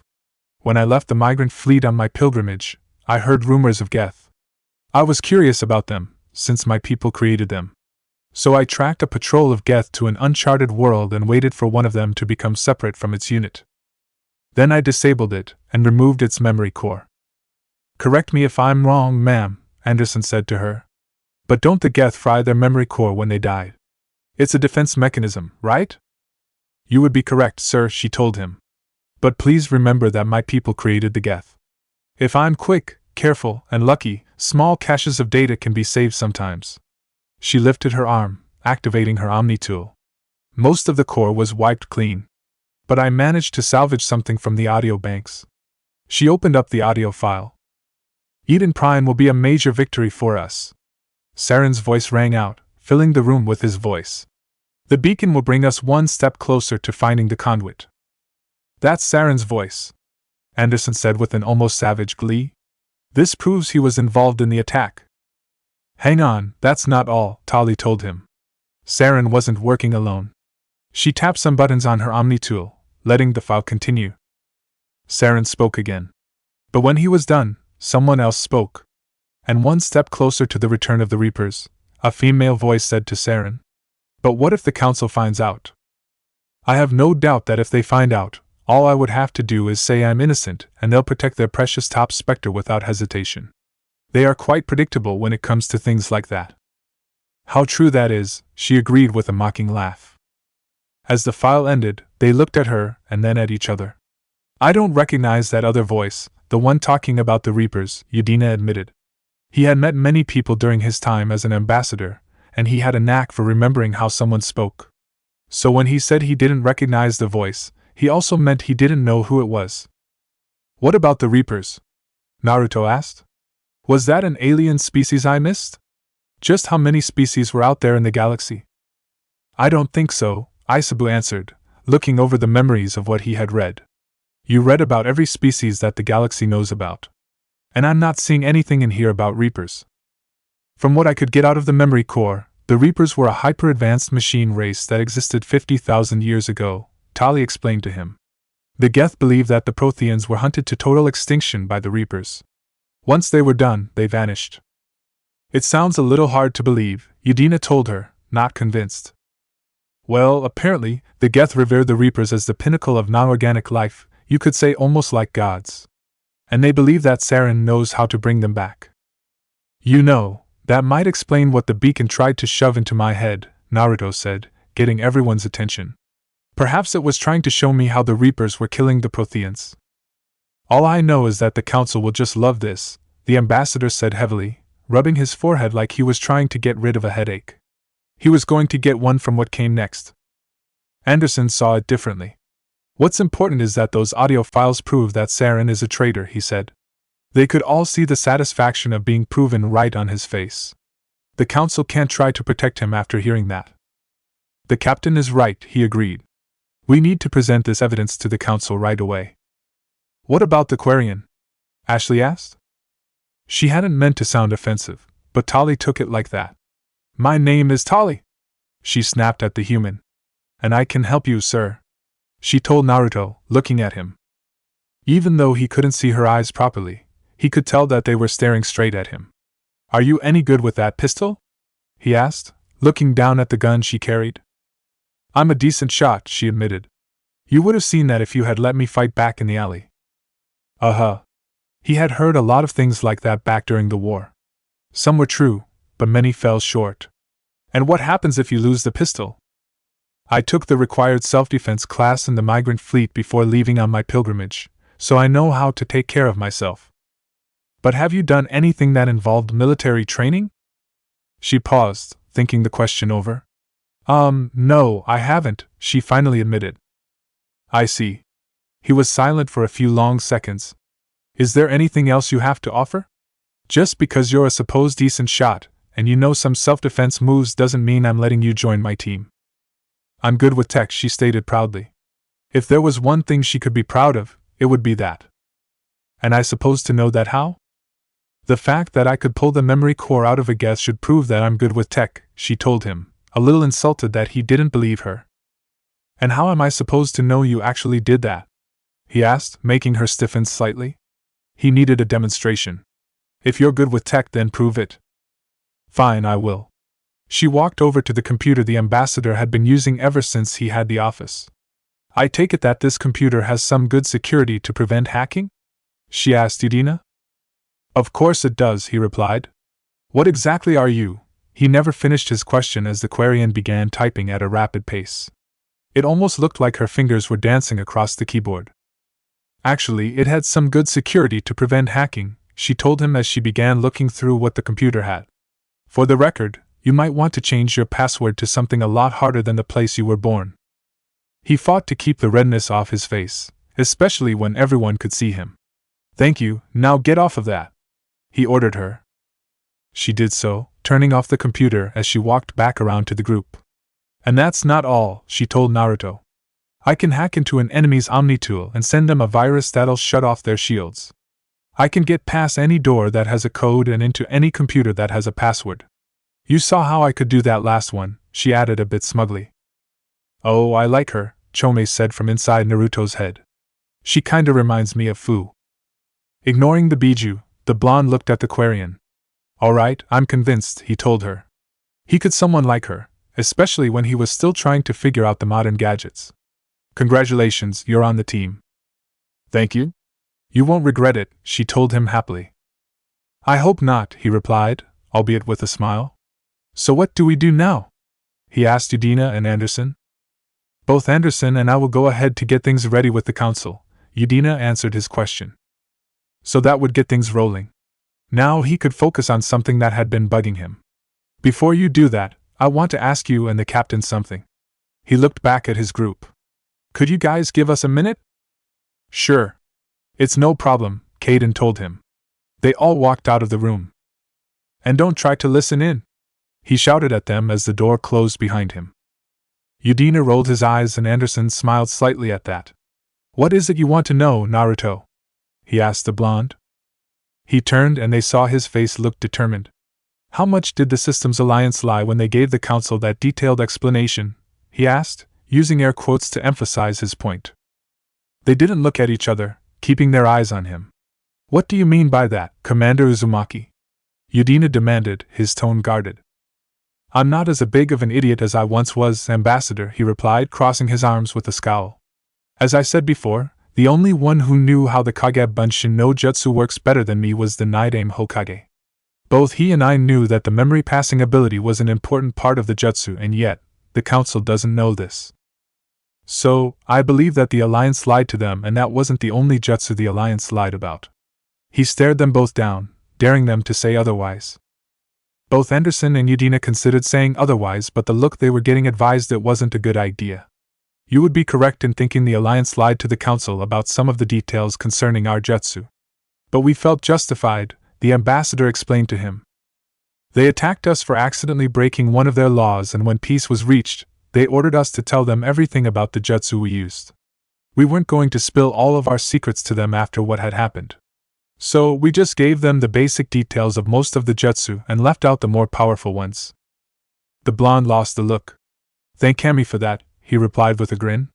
For a while there, I had thought you guys had spilled all the beans. He was glad that they hadn't.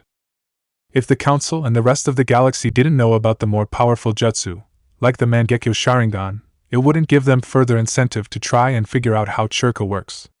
In any case, you two should probably get going. You're right. Take a few minutes for you to collect yourself and give your team a chance to do the same, and then meet us in the tower. Both he and Anderson walked out of the room, going past Naruto's team. What was that about? Geras asked as they walked back into the room. Just something I wanted to double-check, the blonde answered. All right, they want us to wait a couple of minutes before heading up to the tower. Guess that means I'm waiting by the elevators, Rex commented with a grunt. Why would you be doing that? Ashley asked him, curious. My species isn't the only in the galaxy that has both long lives and long memories, he answered shortly. Location unknown. The assassins have failed, the matriarch told him, standing behind the chair of the helm. Fist is also dead.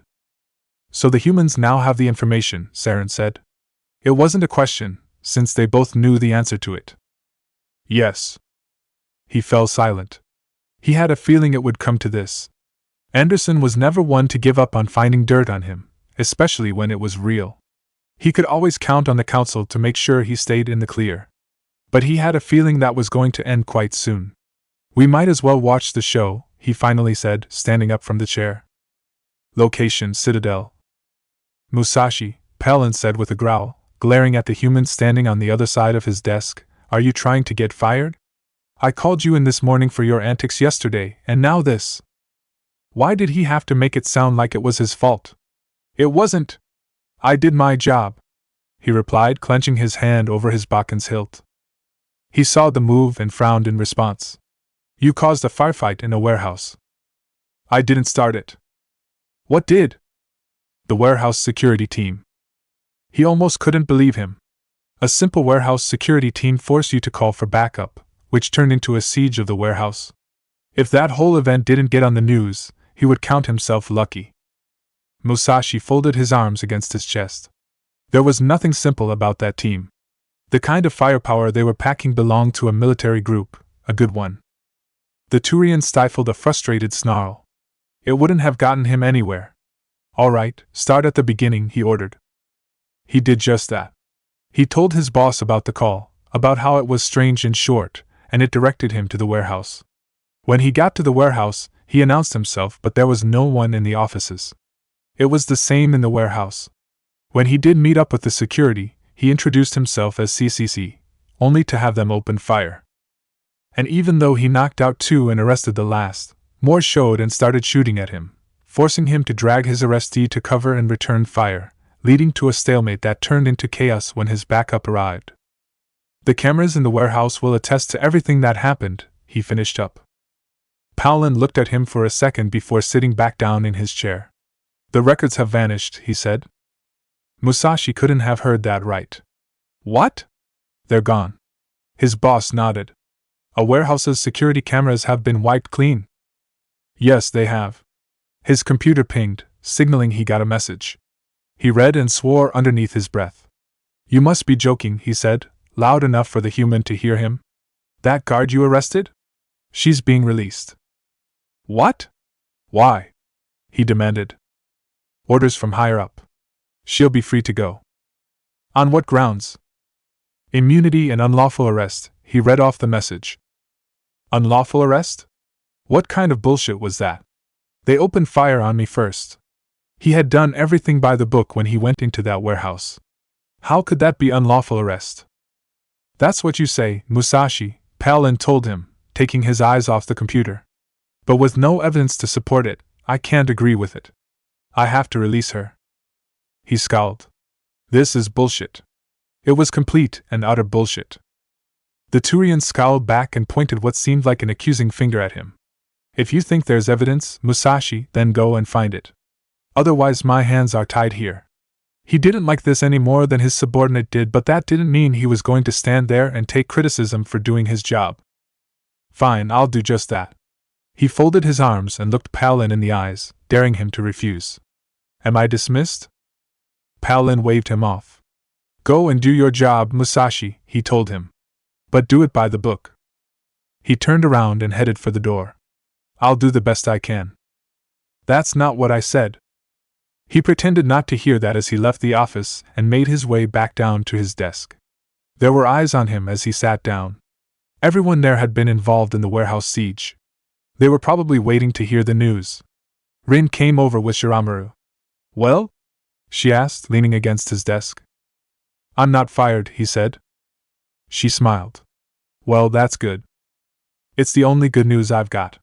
That guard arrest is being released. He said it loud enough for everyone in the bullpen to hear. The reactions were mixed, ranging from surprise to resignation. Rin was one of the surprised ones. Why? You had her dead to rights. It came from up on high.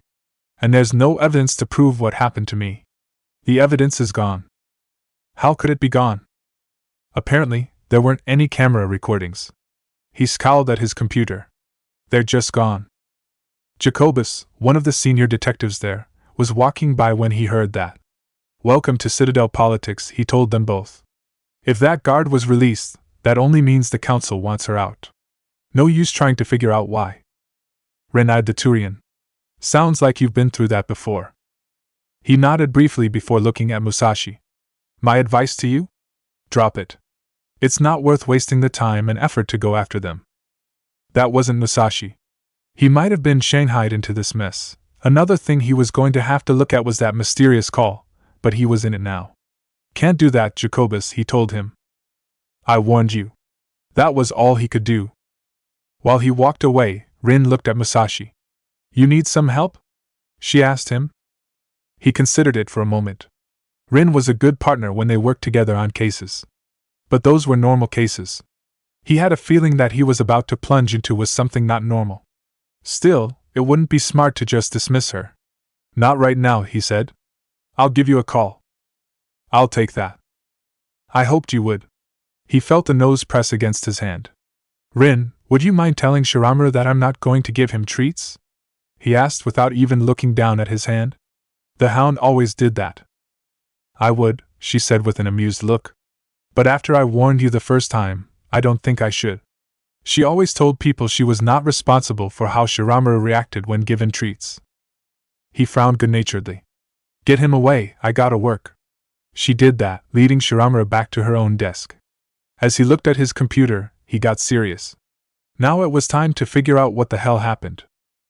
Naruto and his team rode the elevator up to the Citadel tower. They were trying to stay focused on what was coming next. But that was a little hard with the news flashes constantly droning on in their ears. Many colonial proposals are on hold until backers have some reassurance that human colonies will be adequately protected, the reporter finished, just in time for the doors to open. Gah, I'm beginning to hate those damn things, Ashley said in agitation as they walked out into the tower. She was beginning to feel the urge to pull out her gun and shoot the speakers. The only reason she didn't was because it would kill all the sound there. The music was bearable, she could listen to it. Yep, if there's one thing you come to hate about the Citadel, it's the elevators, Gurus agreed, having been in them many times. Really? Asked Naruto. I find them to be a good place for a nap. Anderson was up the staircase. He looked like he was waiting for them. Tali looked at the blonde, surprised. You can sleep in those things? She asked. He shrugged his shoulders. It's not hard. You just have to figure out how to sleep standing up. You only figured out how to do that when your teammates found out what you were doing with your knights and staged an intervention, Kurama reminded him. Fat lot of good it did. And please remember where that got you. Of course I remember where that got me. I see that constantly, he replied, a bit snidely. And please remember that what I did during those nights was necessary, and it saved all of your lives. He's got you there, Matatabi commented. How do you learn how to sleep standing up? Kaden asked him, bringing his attention back to the real world. You start by learning how to sleep in a chair, he replied with a straight face. He learned how to sleep standing up when Sakura, Sai, and Sasuke hit all the chairs. That led to an argument he didn't really want to remember. It ended with him kicking them out and not talking to any of them for nearly 3 weeks. The group walked up the stairs in silence. When they reached Anderson, the rest held back. You're just in time, Anderson told Naruto as he walked up. It's about to begin. The two of them continued up the stairs. They joined Udina, who stood before the council. The council didn't look too happy to be standing there again. There wasn't a giant hologram of Sarin looming over them all this time. We have already discussed this, Ambassador Udina, Tevo said, again subtly sounding like a parent chastising a child. The council has found no evidence against Sarin and the Geth. That's odd, Naruto said, speaking before Udina could. Because that's not what I saw. What are you doing? Udina hissed out between clenched teeth. He had a plan here. He didn't need that screwed up. Giving you an opening, he replied in a whisper. He looked back at the council. Before I came here the first time, I had run into CSCC Officer Gurs Vicarian. He was telling his superior that he needed just a little more time to find proof that Sarin was hiding something. However, his superior said that his investigation was over. What's your point?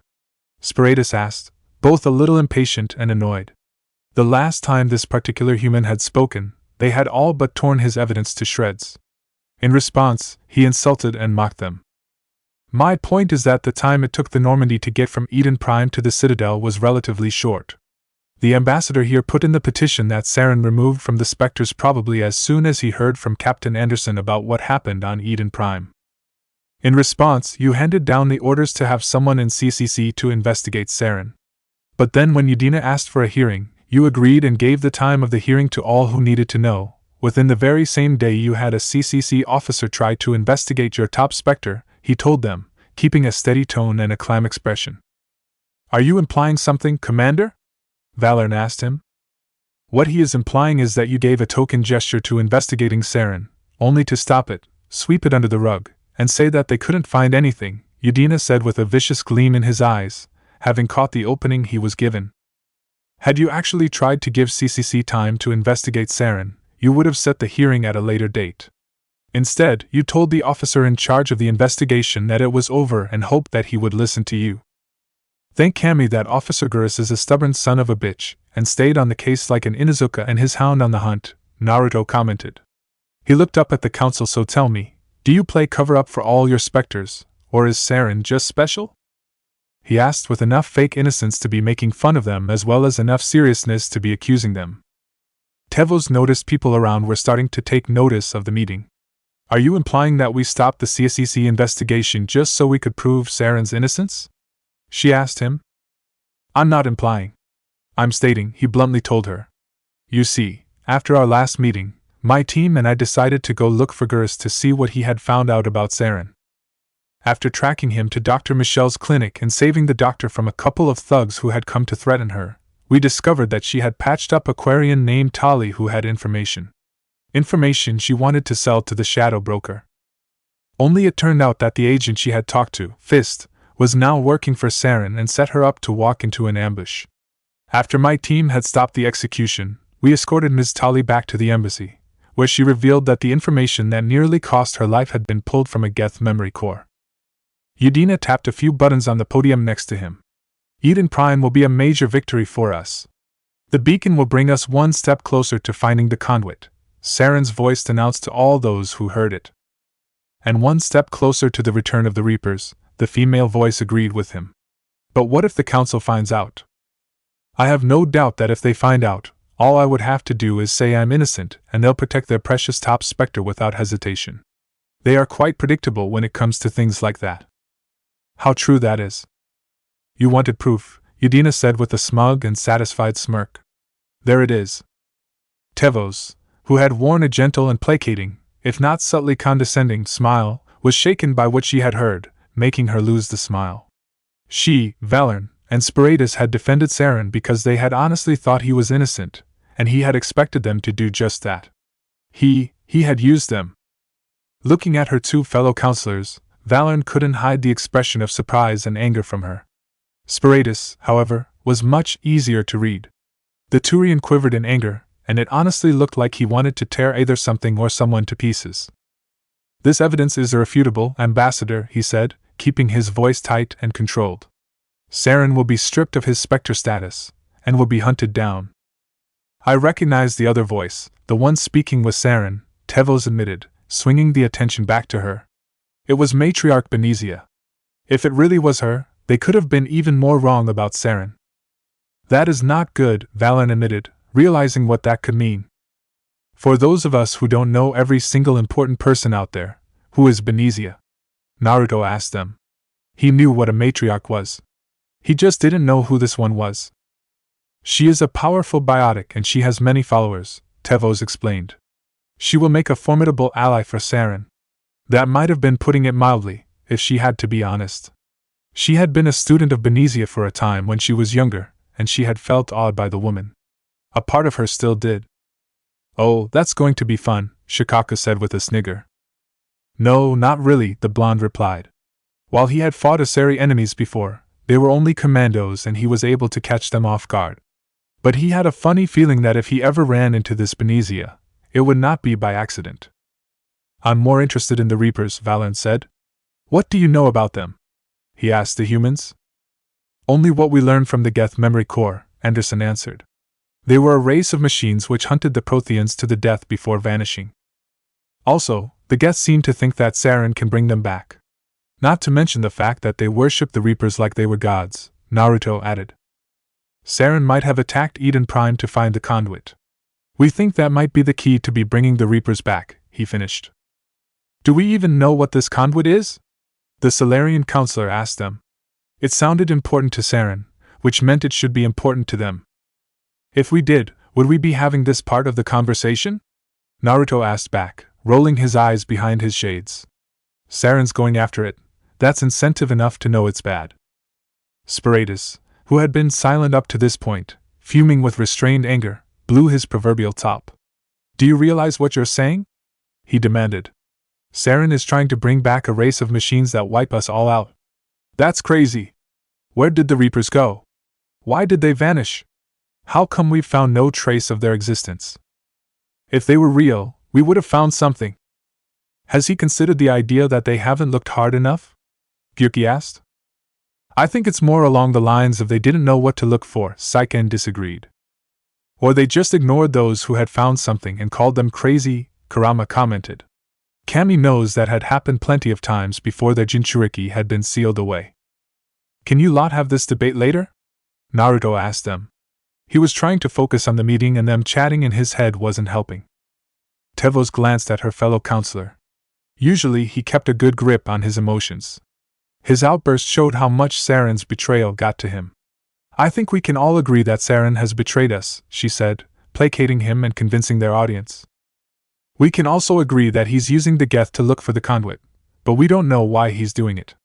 The humans didn't look too pleased by that, but she wasn't just talking to them. She was talking to everyone who was watching. It's obvious that the Reapers are a myth, Valen decided. Sarin's convenient lie to bind the Geth to his will. Okay, so it's option number 3, Sun declared. Why wasn't he surprised by that? Sparatus saw where they were going and followed suit. Sarin is a rogue agent on the run for his life, he announced. He no longer has the rights or resources of a Spectre. The Council has stripped him of his position. That is not good enough, Udina shouted. We both know that if he found out he's lost the right to be a Spectre, he would head straight for the Traverse. Send one of your fleets after him. A fleet cannot track down one man, Valen told him sharply. It was a rebuff and they both knew it. But he wasn't going to be stopped. A Citadel fleet could secure the entire region, he said, trying a different tactic. Keep the Geth from attacking any more of our colonies. Or it could trigger a war with the Terminus systems, Sparatus countered. We won't be dragged into a galactic confrontation over a few dozen human colonies. They had to think bigger and further than that. When he heard that, the ambassador gave all three a grim smile. Thank you, Counselor Sparatus. You've just given me enough reason to go to the Alliance and ask that we separate ourselves from the authority of the Citadel Council. And before you ask why, it is mostly because I am sick of you three and your anti-human bullshit. He roared, his voice filling the entire room. You cannot find a single person or protect our colonies because you might start a war. You don't let the investigation run its course because we might be right. And when someone who was there, on the ground, gave you solid evidence, you call him a liar. Udina's right, Naruto said, taking over for the ambassador. I've heard of sticking your head in the sand, but this is fucking ridiculous. Have you ever considered the fact that you probably won't have your war with the Terminus system if you just state your intentions and don't fire first? He asked, more like demanded of them. You know, after 2,000 years, you would have thought things would be different. Instead, it's the exact same thing, only with more people, and the leaders are even more stupid. Lay it on them, Gaki! Kurama cheered, along with the rest of the Biju. The counselors didn't like being called out like that. Who do you think you're? Sparatus began to demand. The blonde cut him off. Shut up. I'm talking here. He snapped.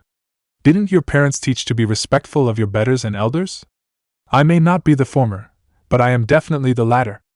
For the love of Kami, you're the council. You may be the three most powerful people for a good portion of the galaxy, but you've also got a responsibility to those who asked you for guidance and help. And from what I've read and see, you have done an incredibly bad job of doing that. And if you want a good example, how about us? He gestured to the two other humans besides him. You've been telling us that humans should heed your advice and look to you for justice, that your way is better than ours.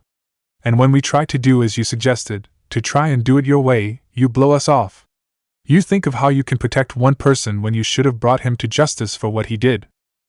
And because you chose not to believe us until it was too late, he could be only Kami knows where. Even more spectators watched as the blonde chewed the council out. This was something different, practically new. They didn't want to miss this. So what would you have us do? Valorn asked him, keeping his expression neutral. Even though he or his colleagues had not been expecting the outburst, the human had gotten them dead to rights about what they had done about Sarin. The humans had them, and they all knew it. I think that would be obvious, Anderson said, just loud enough for them to hear. A fleet can't track down one man, but another man can. He looked pointedly over at Naruto. The counselors saw his look. Their eyes tracked over to the blonde. Two of them started considering the idea. The third was stubborn. No! Spectre objected vehemently. It's too soon. Humanity is not ready for the responsibilities that come with joining the Spectres, he told Tevos. He was loud enough to be heard by his audience. How can we be ready if you don't let us try? Naruto retorted. The human had a point there. Tevos couldn't deny that. What if we told you that we allowed humanity to try once and their representative failed? She asked him. Out of the corner of his eye, Naruto saw Anderson wince slightly at those words. I wonder if that has to do with his history with Sarin. He thought to himself before looking at the Asari counselor. Have you ever heard of the proverb if at first you don't succeed, try again? He asked back. That proverb was one of the major factors of why he never gave up on being a better shinobi. All three counselors shared a look for one long quiet moment. Finally, they all nodded in agreement, Spectre a little reluctantly. Your petition to have a human join the Spectres is granted, Ambassador Yudina, Tevos announced. We will allow Commander Naruto Yuzu. Whoa, hold on, I never said that I was going to join the Spectres, the blonde interrupted her, making the entire area go quiet. No one was expecting him to say that. However, I will gladly join, if you three offer me something. And what would that be? Spectre asked, already annoyed by the fact that the human wanted something from them. An apology. The council was perplexed by what he said. Why would he be asking for something like that? I don't believe we know what you mean, Commander, Valorn told him. Have we done something to offend you? You haven't offended me, you've insulted me. And I want an apology for that insult, he clarified. How exactly have we insulted you? Tevos asked him, trying to think back through all he had said to them and vice versa. During the hearing with Sarin, you told me that I did not know how the Kage Bunshin no Jutsu worked, to my face, he told her, making sure she and the other counselors know just where they went wrong. Considering the fact that's one of the jutsu I use frequently, I'm pretty sure I know how it works. We've already discussed this, Spectre told him. There is no mention of a memory-passing ability tied to the Kage Bunshin no Jutsu. He scowled at the Turian. One, between the two of us, who is the chakra wielder, me or you? He rhetorically asked. 2. You attacked us for breaking a law that we had no knowledge of, and once peace was brokered, you ordered us to tell you about every single jutsu that has been created. Did you really think that we would tell you everything after all that? He could see that they were trying to come up with a good answer, but couldn't. So he pressed on. Let me ask you this question. When Nihilus put my name forward and you tried to look me up, did all you get was references to history books? Yes, we did, Tevos answered. She was a little surprised that he figured that out. Did it ever occur to you to look through the history books and read the section on me? Trust me, I've read some of those books. They're very accurate, down to the fact about how I was a master of the jutsu, and knew everything about it. In fact, the only person who knew the jutsu better than me was its creator, Tobirama Senju, the Nidaime Hokage. His voice was hitting the ceiling with volume at this point, but he didn't care. He wanted them to know where they had screwed up. So it's going to be a point of pride for me when you say that I don't know how to use it. The counselors again shared a look between the three of them. That look was full of realization. They had screwed up, rather badly. And in the process they let Sarin go, thinking that he was still loyal to the council. They couldn't deny the fact. So, when Tevos looked at him, she said, "Then I, speaking for the whole council, apologize to you, Commander Naruto Uzumaki, for unintendedly insulting you about your knowledge about your own jutsu." Her voice was sincere and honest. "I accept your apology," he replied. Now they could get on to more serious business. "Now, how are you going to deal with Sarin's betrayal?" "Publicly," Valen answered. A half hour later, the council floor was completely packed. Once the announcement had been sent out, people came to the tower, crowding it. They either stood around the glass ceiling covering the garden beneath it or watching from screens. Those who couldn't get into the tower watched what was happening from nearby screens or from their Omni-tool. But the fact remained that everyone in Citadel space, as well as quite a few others, were watching with bated breaths. The three counselors stood on one end of the garden, while Anderson and Udina stood on the other end. In the middle of the garden, and in the middle of both groups, stood Naruto. If he had looked up, would have seen that his team was watching from front row seats. As he waited, Spectre took a small step forward. "It has come to the attention of the Council that the Special Tactics and Reconnaissance Agent Sarin Arterius has betrayed us by consorting with the Geth to attack the human colony of Eden Prime of his own free will. We strip him of his rank and charge him with murder, attempted murder, sabotage, and treason. We also charge Matriarch Benesiat Sony with these same charges, as well as the charge of conspiracy. Is there anyone who is willing to find these traitors and bring them to justice?" No one answered for a long minute. Then Udina spoke. "As a member of the galactic community, humanity is willing and ready to hunt these traitors down. Is there one among you who would do this task?" Tevos asked him. "I would do it," Naruto spoke. "And who are you?" Valen asked him. He took a deep breath. "Well, here we go. The moment of truth," he thought to himself. He was about to be revealed to the galaxy. "My name is Naruto Uzumaki, son of Minato Namikaze, the Yandame Hokage, and Kushina Uzumaki. I am a member of the Uzumaki clan, and also claim blood ties to the Senju clan. I am the Toad Sage of MT Mayaboku. I have served under the leadership of the Sandame Hokage, Hiruzen Sarutobi, and the Godame Hokage, Tsunade Senju. I was the first shinobi to have bested the Godame Kazakage, Sabaku no Gara, when I was only 13.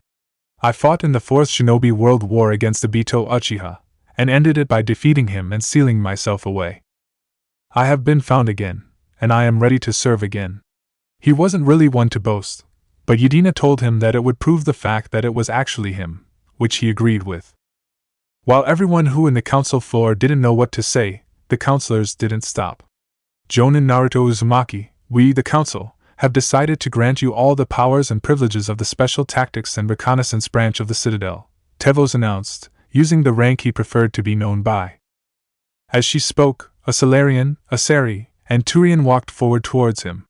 While they didn't wear the same kind of armor, it wasn't that what marked them as specters.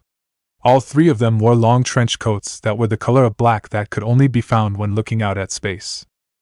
Only people who were specters could wear these coats, though most only did so in ceremonial practices, which were few for them. "Specters are not trained, but chosen," Valen told him.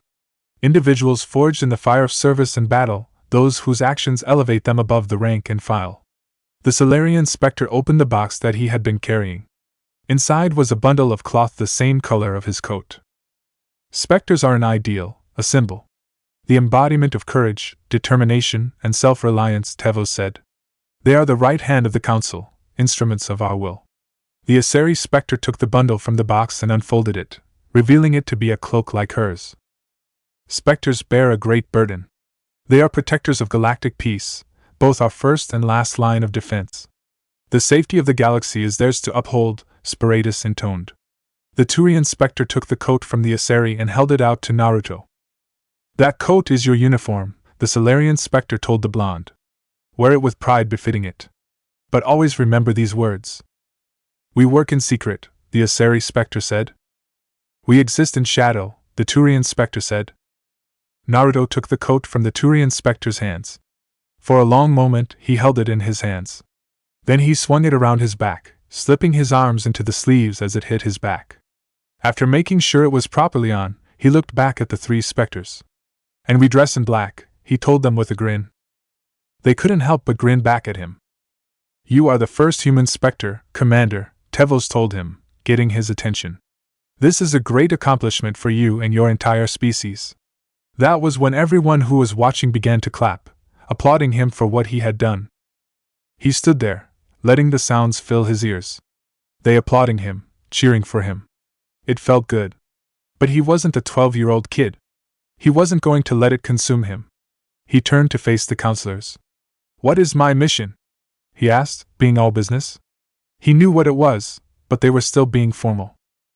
We are sending you into the Traverse after Sarin, Valern answered. He is a fugitive from justice, so you're authorized to use any means necessary to apprehend or eliminate him.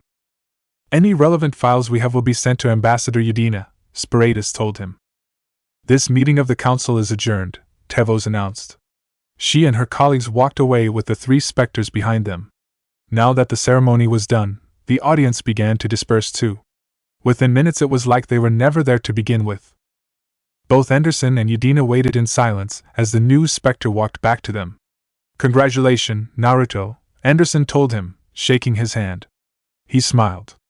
Anderson's congratulations felt more worthwhile than just the applause the audience gave him. We've got a lot of work to do, Uzumaki, Udina told him as they walked out of the garden. You'll need a ship crew supplies. Not to mention getting the hell out of here before any other humans start mobbing me, the blonde remarked. Now that the secret was out, he had no doubt that might actually happen. His one hope was that he didn't get fangirls. That's including the Niners, Anderson agreed. He sincerely hoped that Naruto wouldn't run into any of those lunatics while he out in the galaxy. Udina frowned a little. They were supposed to be serious here. Why did he feel like the other two were joking? In any case, report back to the Normandy in 1 hour. We should have everything done by then, he said as they came out of the passageway. Anderson, come with me. I'll need your help to set this all up. The two of them walked away just as Naruto's team came up to him. That looked cheerful, Ashley sarcastically remarked. I can just tell the captain's going to enjoy that. In any case, congratulations on becoming a Spectre, Commander, Gura said to the blonde human. He was just glad to have seen a part of history. Thanks, Gurus, Naruto replied with a smile. While watching something like that was fairly memorable, Tali was more concerned about what they were going to do now. So, what's next? She asked him. You've all got 1 hour to get your affairs on the Citadel in order. Once you're done, head to Dock 422. Are there any questions? No one answered. Good. Dismissed. He walked away from them, heading for the exit. They all watched him leave. Where do you think he's going? Caden wondered aloud. It's none of our business, Rex told him curtly. We've got an hour and I know what I'm doing. And what would that be? Gurus asked him. Finding a damn human history book, he answered before walking away. There was a bookstore he was fairly certain had those at a cheap price. The Turian and the Quarian shared a look. That sounded like a very good idea. Hold up, I'm coming too. The Turian called after the Krogan, going after him. Tali ran after them. Wait for me. The unit watched the target's team disperse. It hadn't watched the ceremony. It had been too busy taking out threats. They hadn't been living this time but other units like it. They were rogue units. Thus, they had to be eliminated. It had spent the entirety of the ceremony moving around in the rafters, taking out the rogue units before they could take their shots. Now that was done, it focused back on the target. He would be leaving the Citadel soon, to go after Sarin. The unit would have to follow in order to follow him. Where the target was going, it didn't know yet. But it was only a matter of listening to the right data channels to learn where and tracking the target to know when. It retreated from the Citadel tower, using the same access point it had used to come in. Once Naruto had left the tower, the first stop he made was at Huerta Memorial Hospital, where Nihilus had been taken. Has there been any change? Naruto asked the nurse as he stood outside the Turian's room. He was almost afraid to go in, but he had to. The nurse, a human woman who looked like she was in her 20s, shook her head. I'm afraid not. He's the same as he came in, she told him. I see. He had been hoping for some good news, but knew it was a long shot. I'll go in then. She nodded. She was notified earlier that people might come in to visit this Turian. The man beside had been one of the people cleared for it. She wondered who he was to the patient. He also seemed familiar to her somehow, like she had seen him before. If you need anything, just press the orange button. Someone will be there momentarily.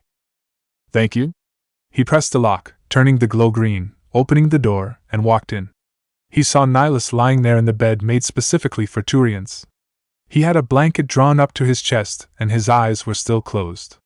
Nearby, a machine beeped steadily, showing his heart rate. The blonde sat quietly close to the bed. Hey, Nihilus, he greeted the comatose Spectre.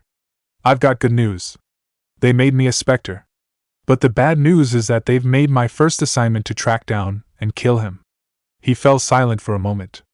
I'm sorry about that, Nihilus. I should have stopped Sarin from shooting you. If you were awake, we wouldn't have this problem. Sarin would have been found out quicker. The council would have listened to you. Instead, they had to deal with me. He chuckled a little when he thought about that. I may have to admit, I was not gentle with them. Cammy, I called them out on a few things. That would be putting it mildly, Coco told him. You all but chewed them out. He did chew them out, Kurama said bluntly. It was still fun to watch, though. Shikaka defended his actions. You have to admit that we enjoyed what he did to them. We never said we didn't, Aisabu replied. Naruto ignored the rambling of the Biju in his head. I'll admit that the coat is pretty cool, he told Nihilus, holding up an end of the coat he now wore to emphasize his point. Did you feel the same way when you got your coat? He was met with silence, and released the coat end. You probably did. If I had gotten this thing when I was younger, I probably would have been bouncing off the walls with joy. Then again, I also would have rubbed it in Sasuke's face, if he hadn't gotten one himself already. He smiled nostalgically. That bastard seemed to beat me whenever we competed against one another. He even became a chunin before I did. That's only because you said, and I quote, we don't have time to try and compete for whether we become chunin or not. We've got a war going on, Kurama reminded him pointedly. Yeah, I remember that too, Gyuki agreed. When they got back and had that big celebratory dinner, B had to literally drag you out of the house so you would join them. That had been amusing at the time. In hindsight, it was just sad. Again, he ignored them. There was no point beating a dead horse like that. Besides, there was more to his chances of promotions than that. Whenever he got the chance, it never ended well for his observer. If he had been focused on his chances of promotions, he would have said it was a streak of bad luck. He focused on the Turian in the bed.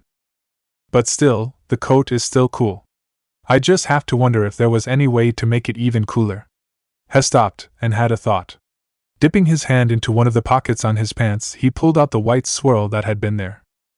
He held in his hand, a little amazed that it hadn't been completely destroyed with everything that had been going on. Leaning forward, he pressed the orange button next to the machine before getting up and walking over to the door.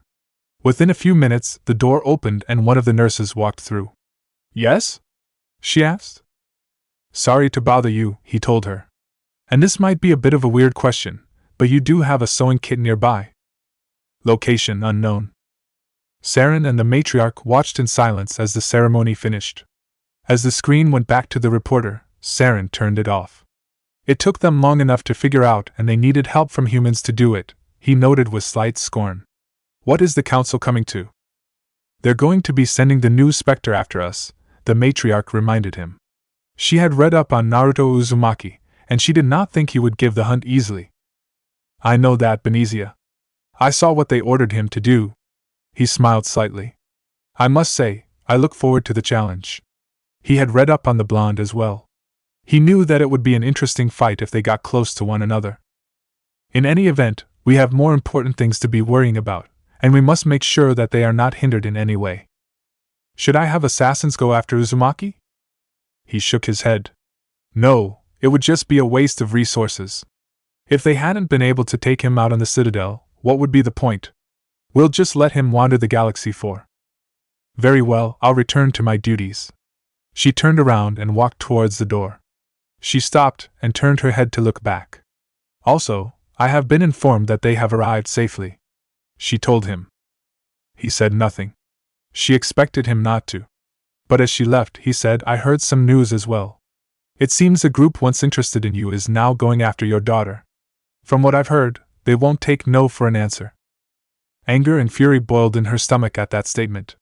She didn't ask what group he was talking about. She could hazard a guess, and that's what made her furious. They were going after her daughter? How dare they? But she wouldn't show that kind of emotion to him. I see, she said instead. Thank you for telling me. For some reason, in this area, what was said between them was kept between them. She didn't know, she just accepted it. There is no need to worry, he assured her. I've sent loyal men to retrieve her. With any luck, they'll have her safe before the tribe makes their move. He didn't see the relief sweep over Benizia's face briefly. All he heard was her leaving. That was fine, just as fine as her daughter being brought to their safety. And once she was here, she would understand their goals, and work for him. Location: Citadel. As the elevator opened, Naruto instantly woke up and walked into the docking bay that held the Normandy.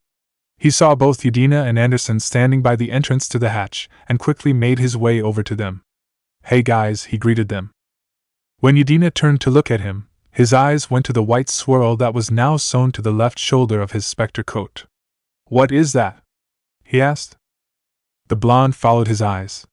A piece of my old life, he answered simply. Anyway, is my team aboard? They are. And I have big news for you. Captain Anderson is stepping down as commanding officer of the Normandy. The ship is yours now. That was probably one of the most surprising and horrifying things Naruto could have ever heard. What? He asked, completely stunned. It's the perfect ship for a Spectre, Anderson told him. She's quick and quiet. He didn't care about that, not yet. Are the two of you nuts? He demanded. This is a horrible idea. What are you talking about? Udina asked, surprised by his outburst. I would have thought you'd be happy to have your own ship. Udina, I'm still trying to figure how my Omni tool works without crashing it or setting off a nearby alarm, he replied. I really don't know the first thing about the Normandy. For all we know, I could go looking for the bathroom and inadvertently cause the ship to self-destruct. He waved his arms to emphasize his point. While that might have sounded ridiculous, bordering on the humorous, it was clear to them all that the blonde was still adapting to his surroundings. Leaving him in command of a ship might be problematic. I have a solution, Anderson said, getting both their attentions. I'll stay on as an advisor of sorts. I'll help Naruto figure out how the ship works properly, as well as the computer and his Omni tool, while also making sure he doesn't fry himself or the Normandy in the process. Once he's got it under control, I'll leave. That works for me, Naruto agreed with him, glad for the helping hand. It might work for him, but it just meant more paperwork for Udina, not to mention readjustments with Alliance military. Fine, I'll work it out later, he said with a slight scowl. Now that was taken care of, he turned his attention back to Naruto. In the meantime, there have been reports of guest sightings at Pharaoh's and Noveria. It's possible that Sarin has them looking around there for the conduit. What about the Reapers? He asked. I'm with the Council on that one, Commander. I'm not even sure they exist. He frowned at that. The Fire Daimyo said the same thing about Obito when we told him how dangerous of a threat he was. The next thing we know, the man we had warned him about had set Idagawa ablaze. The irony was not lost on us, he told the ambassador. If the Reapers are real, the conduit must be the key to bringing them back.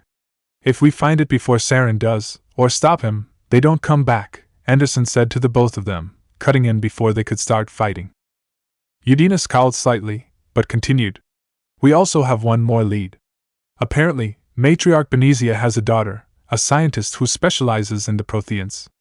It's unclear on whether or not she's involved, but it's a good idea to find her and see what she knows.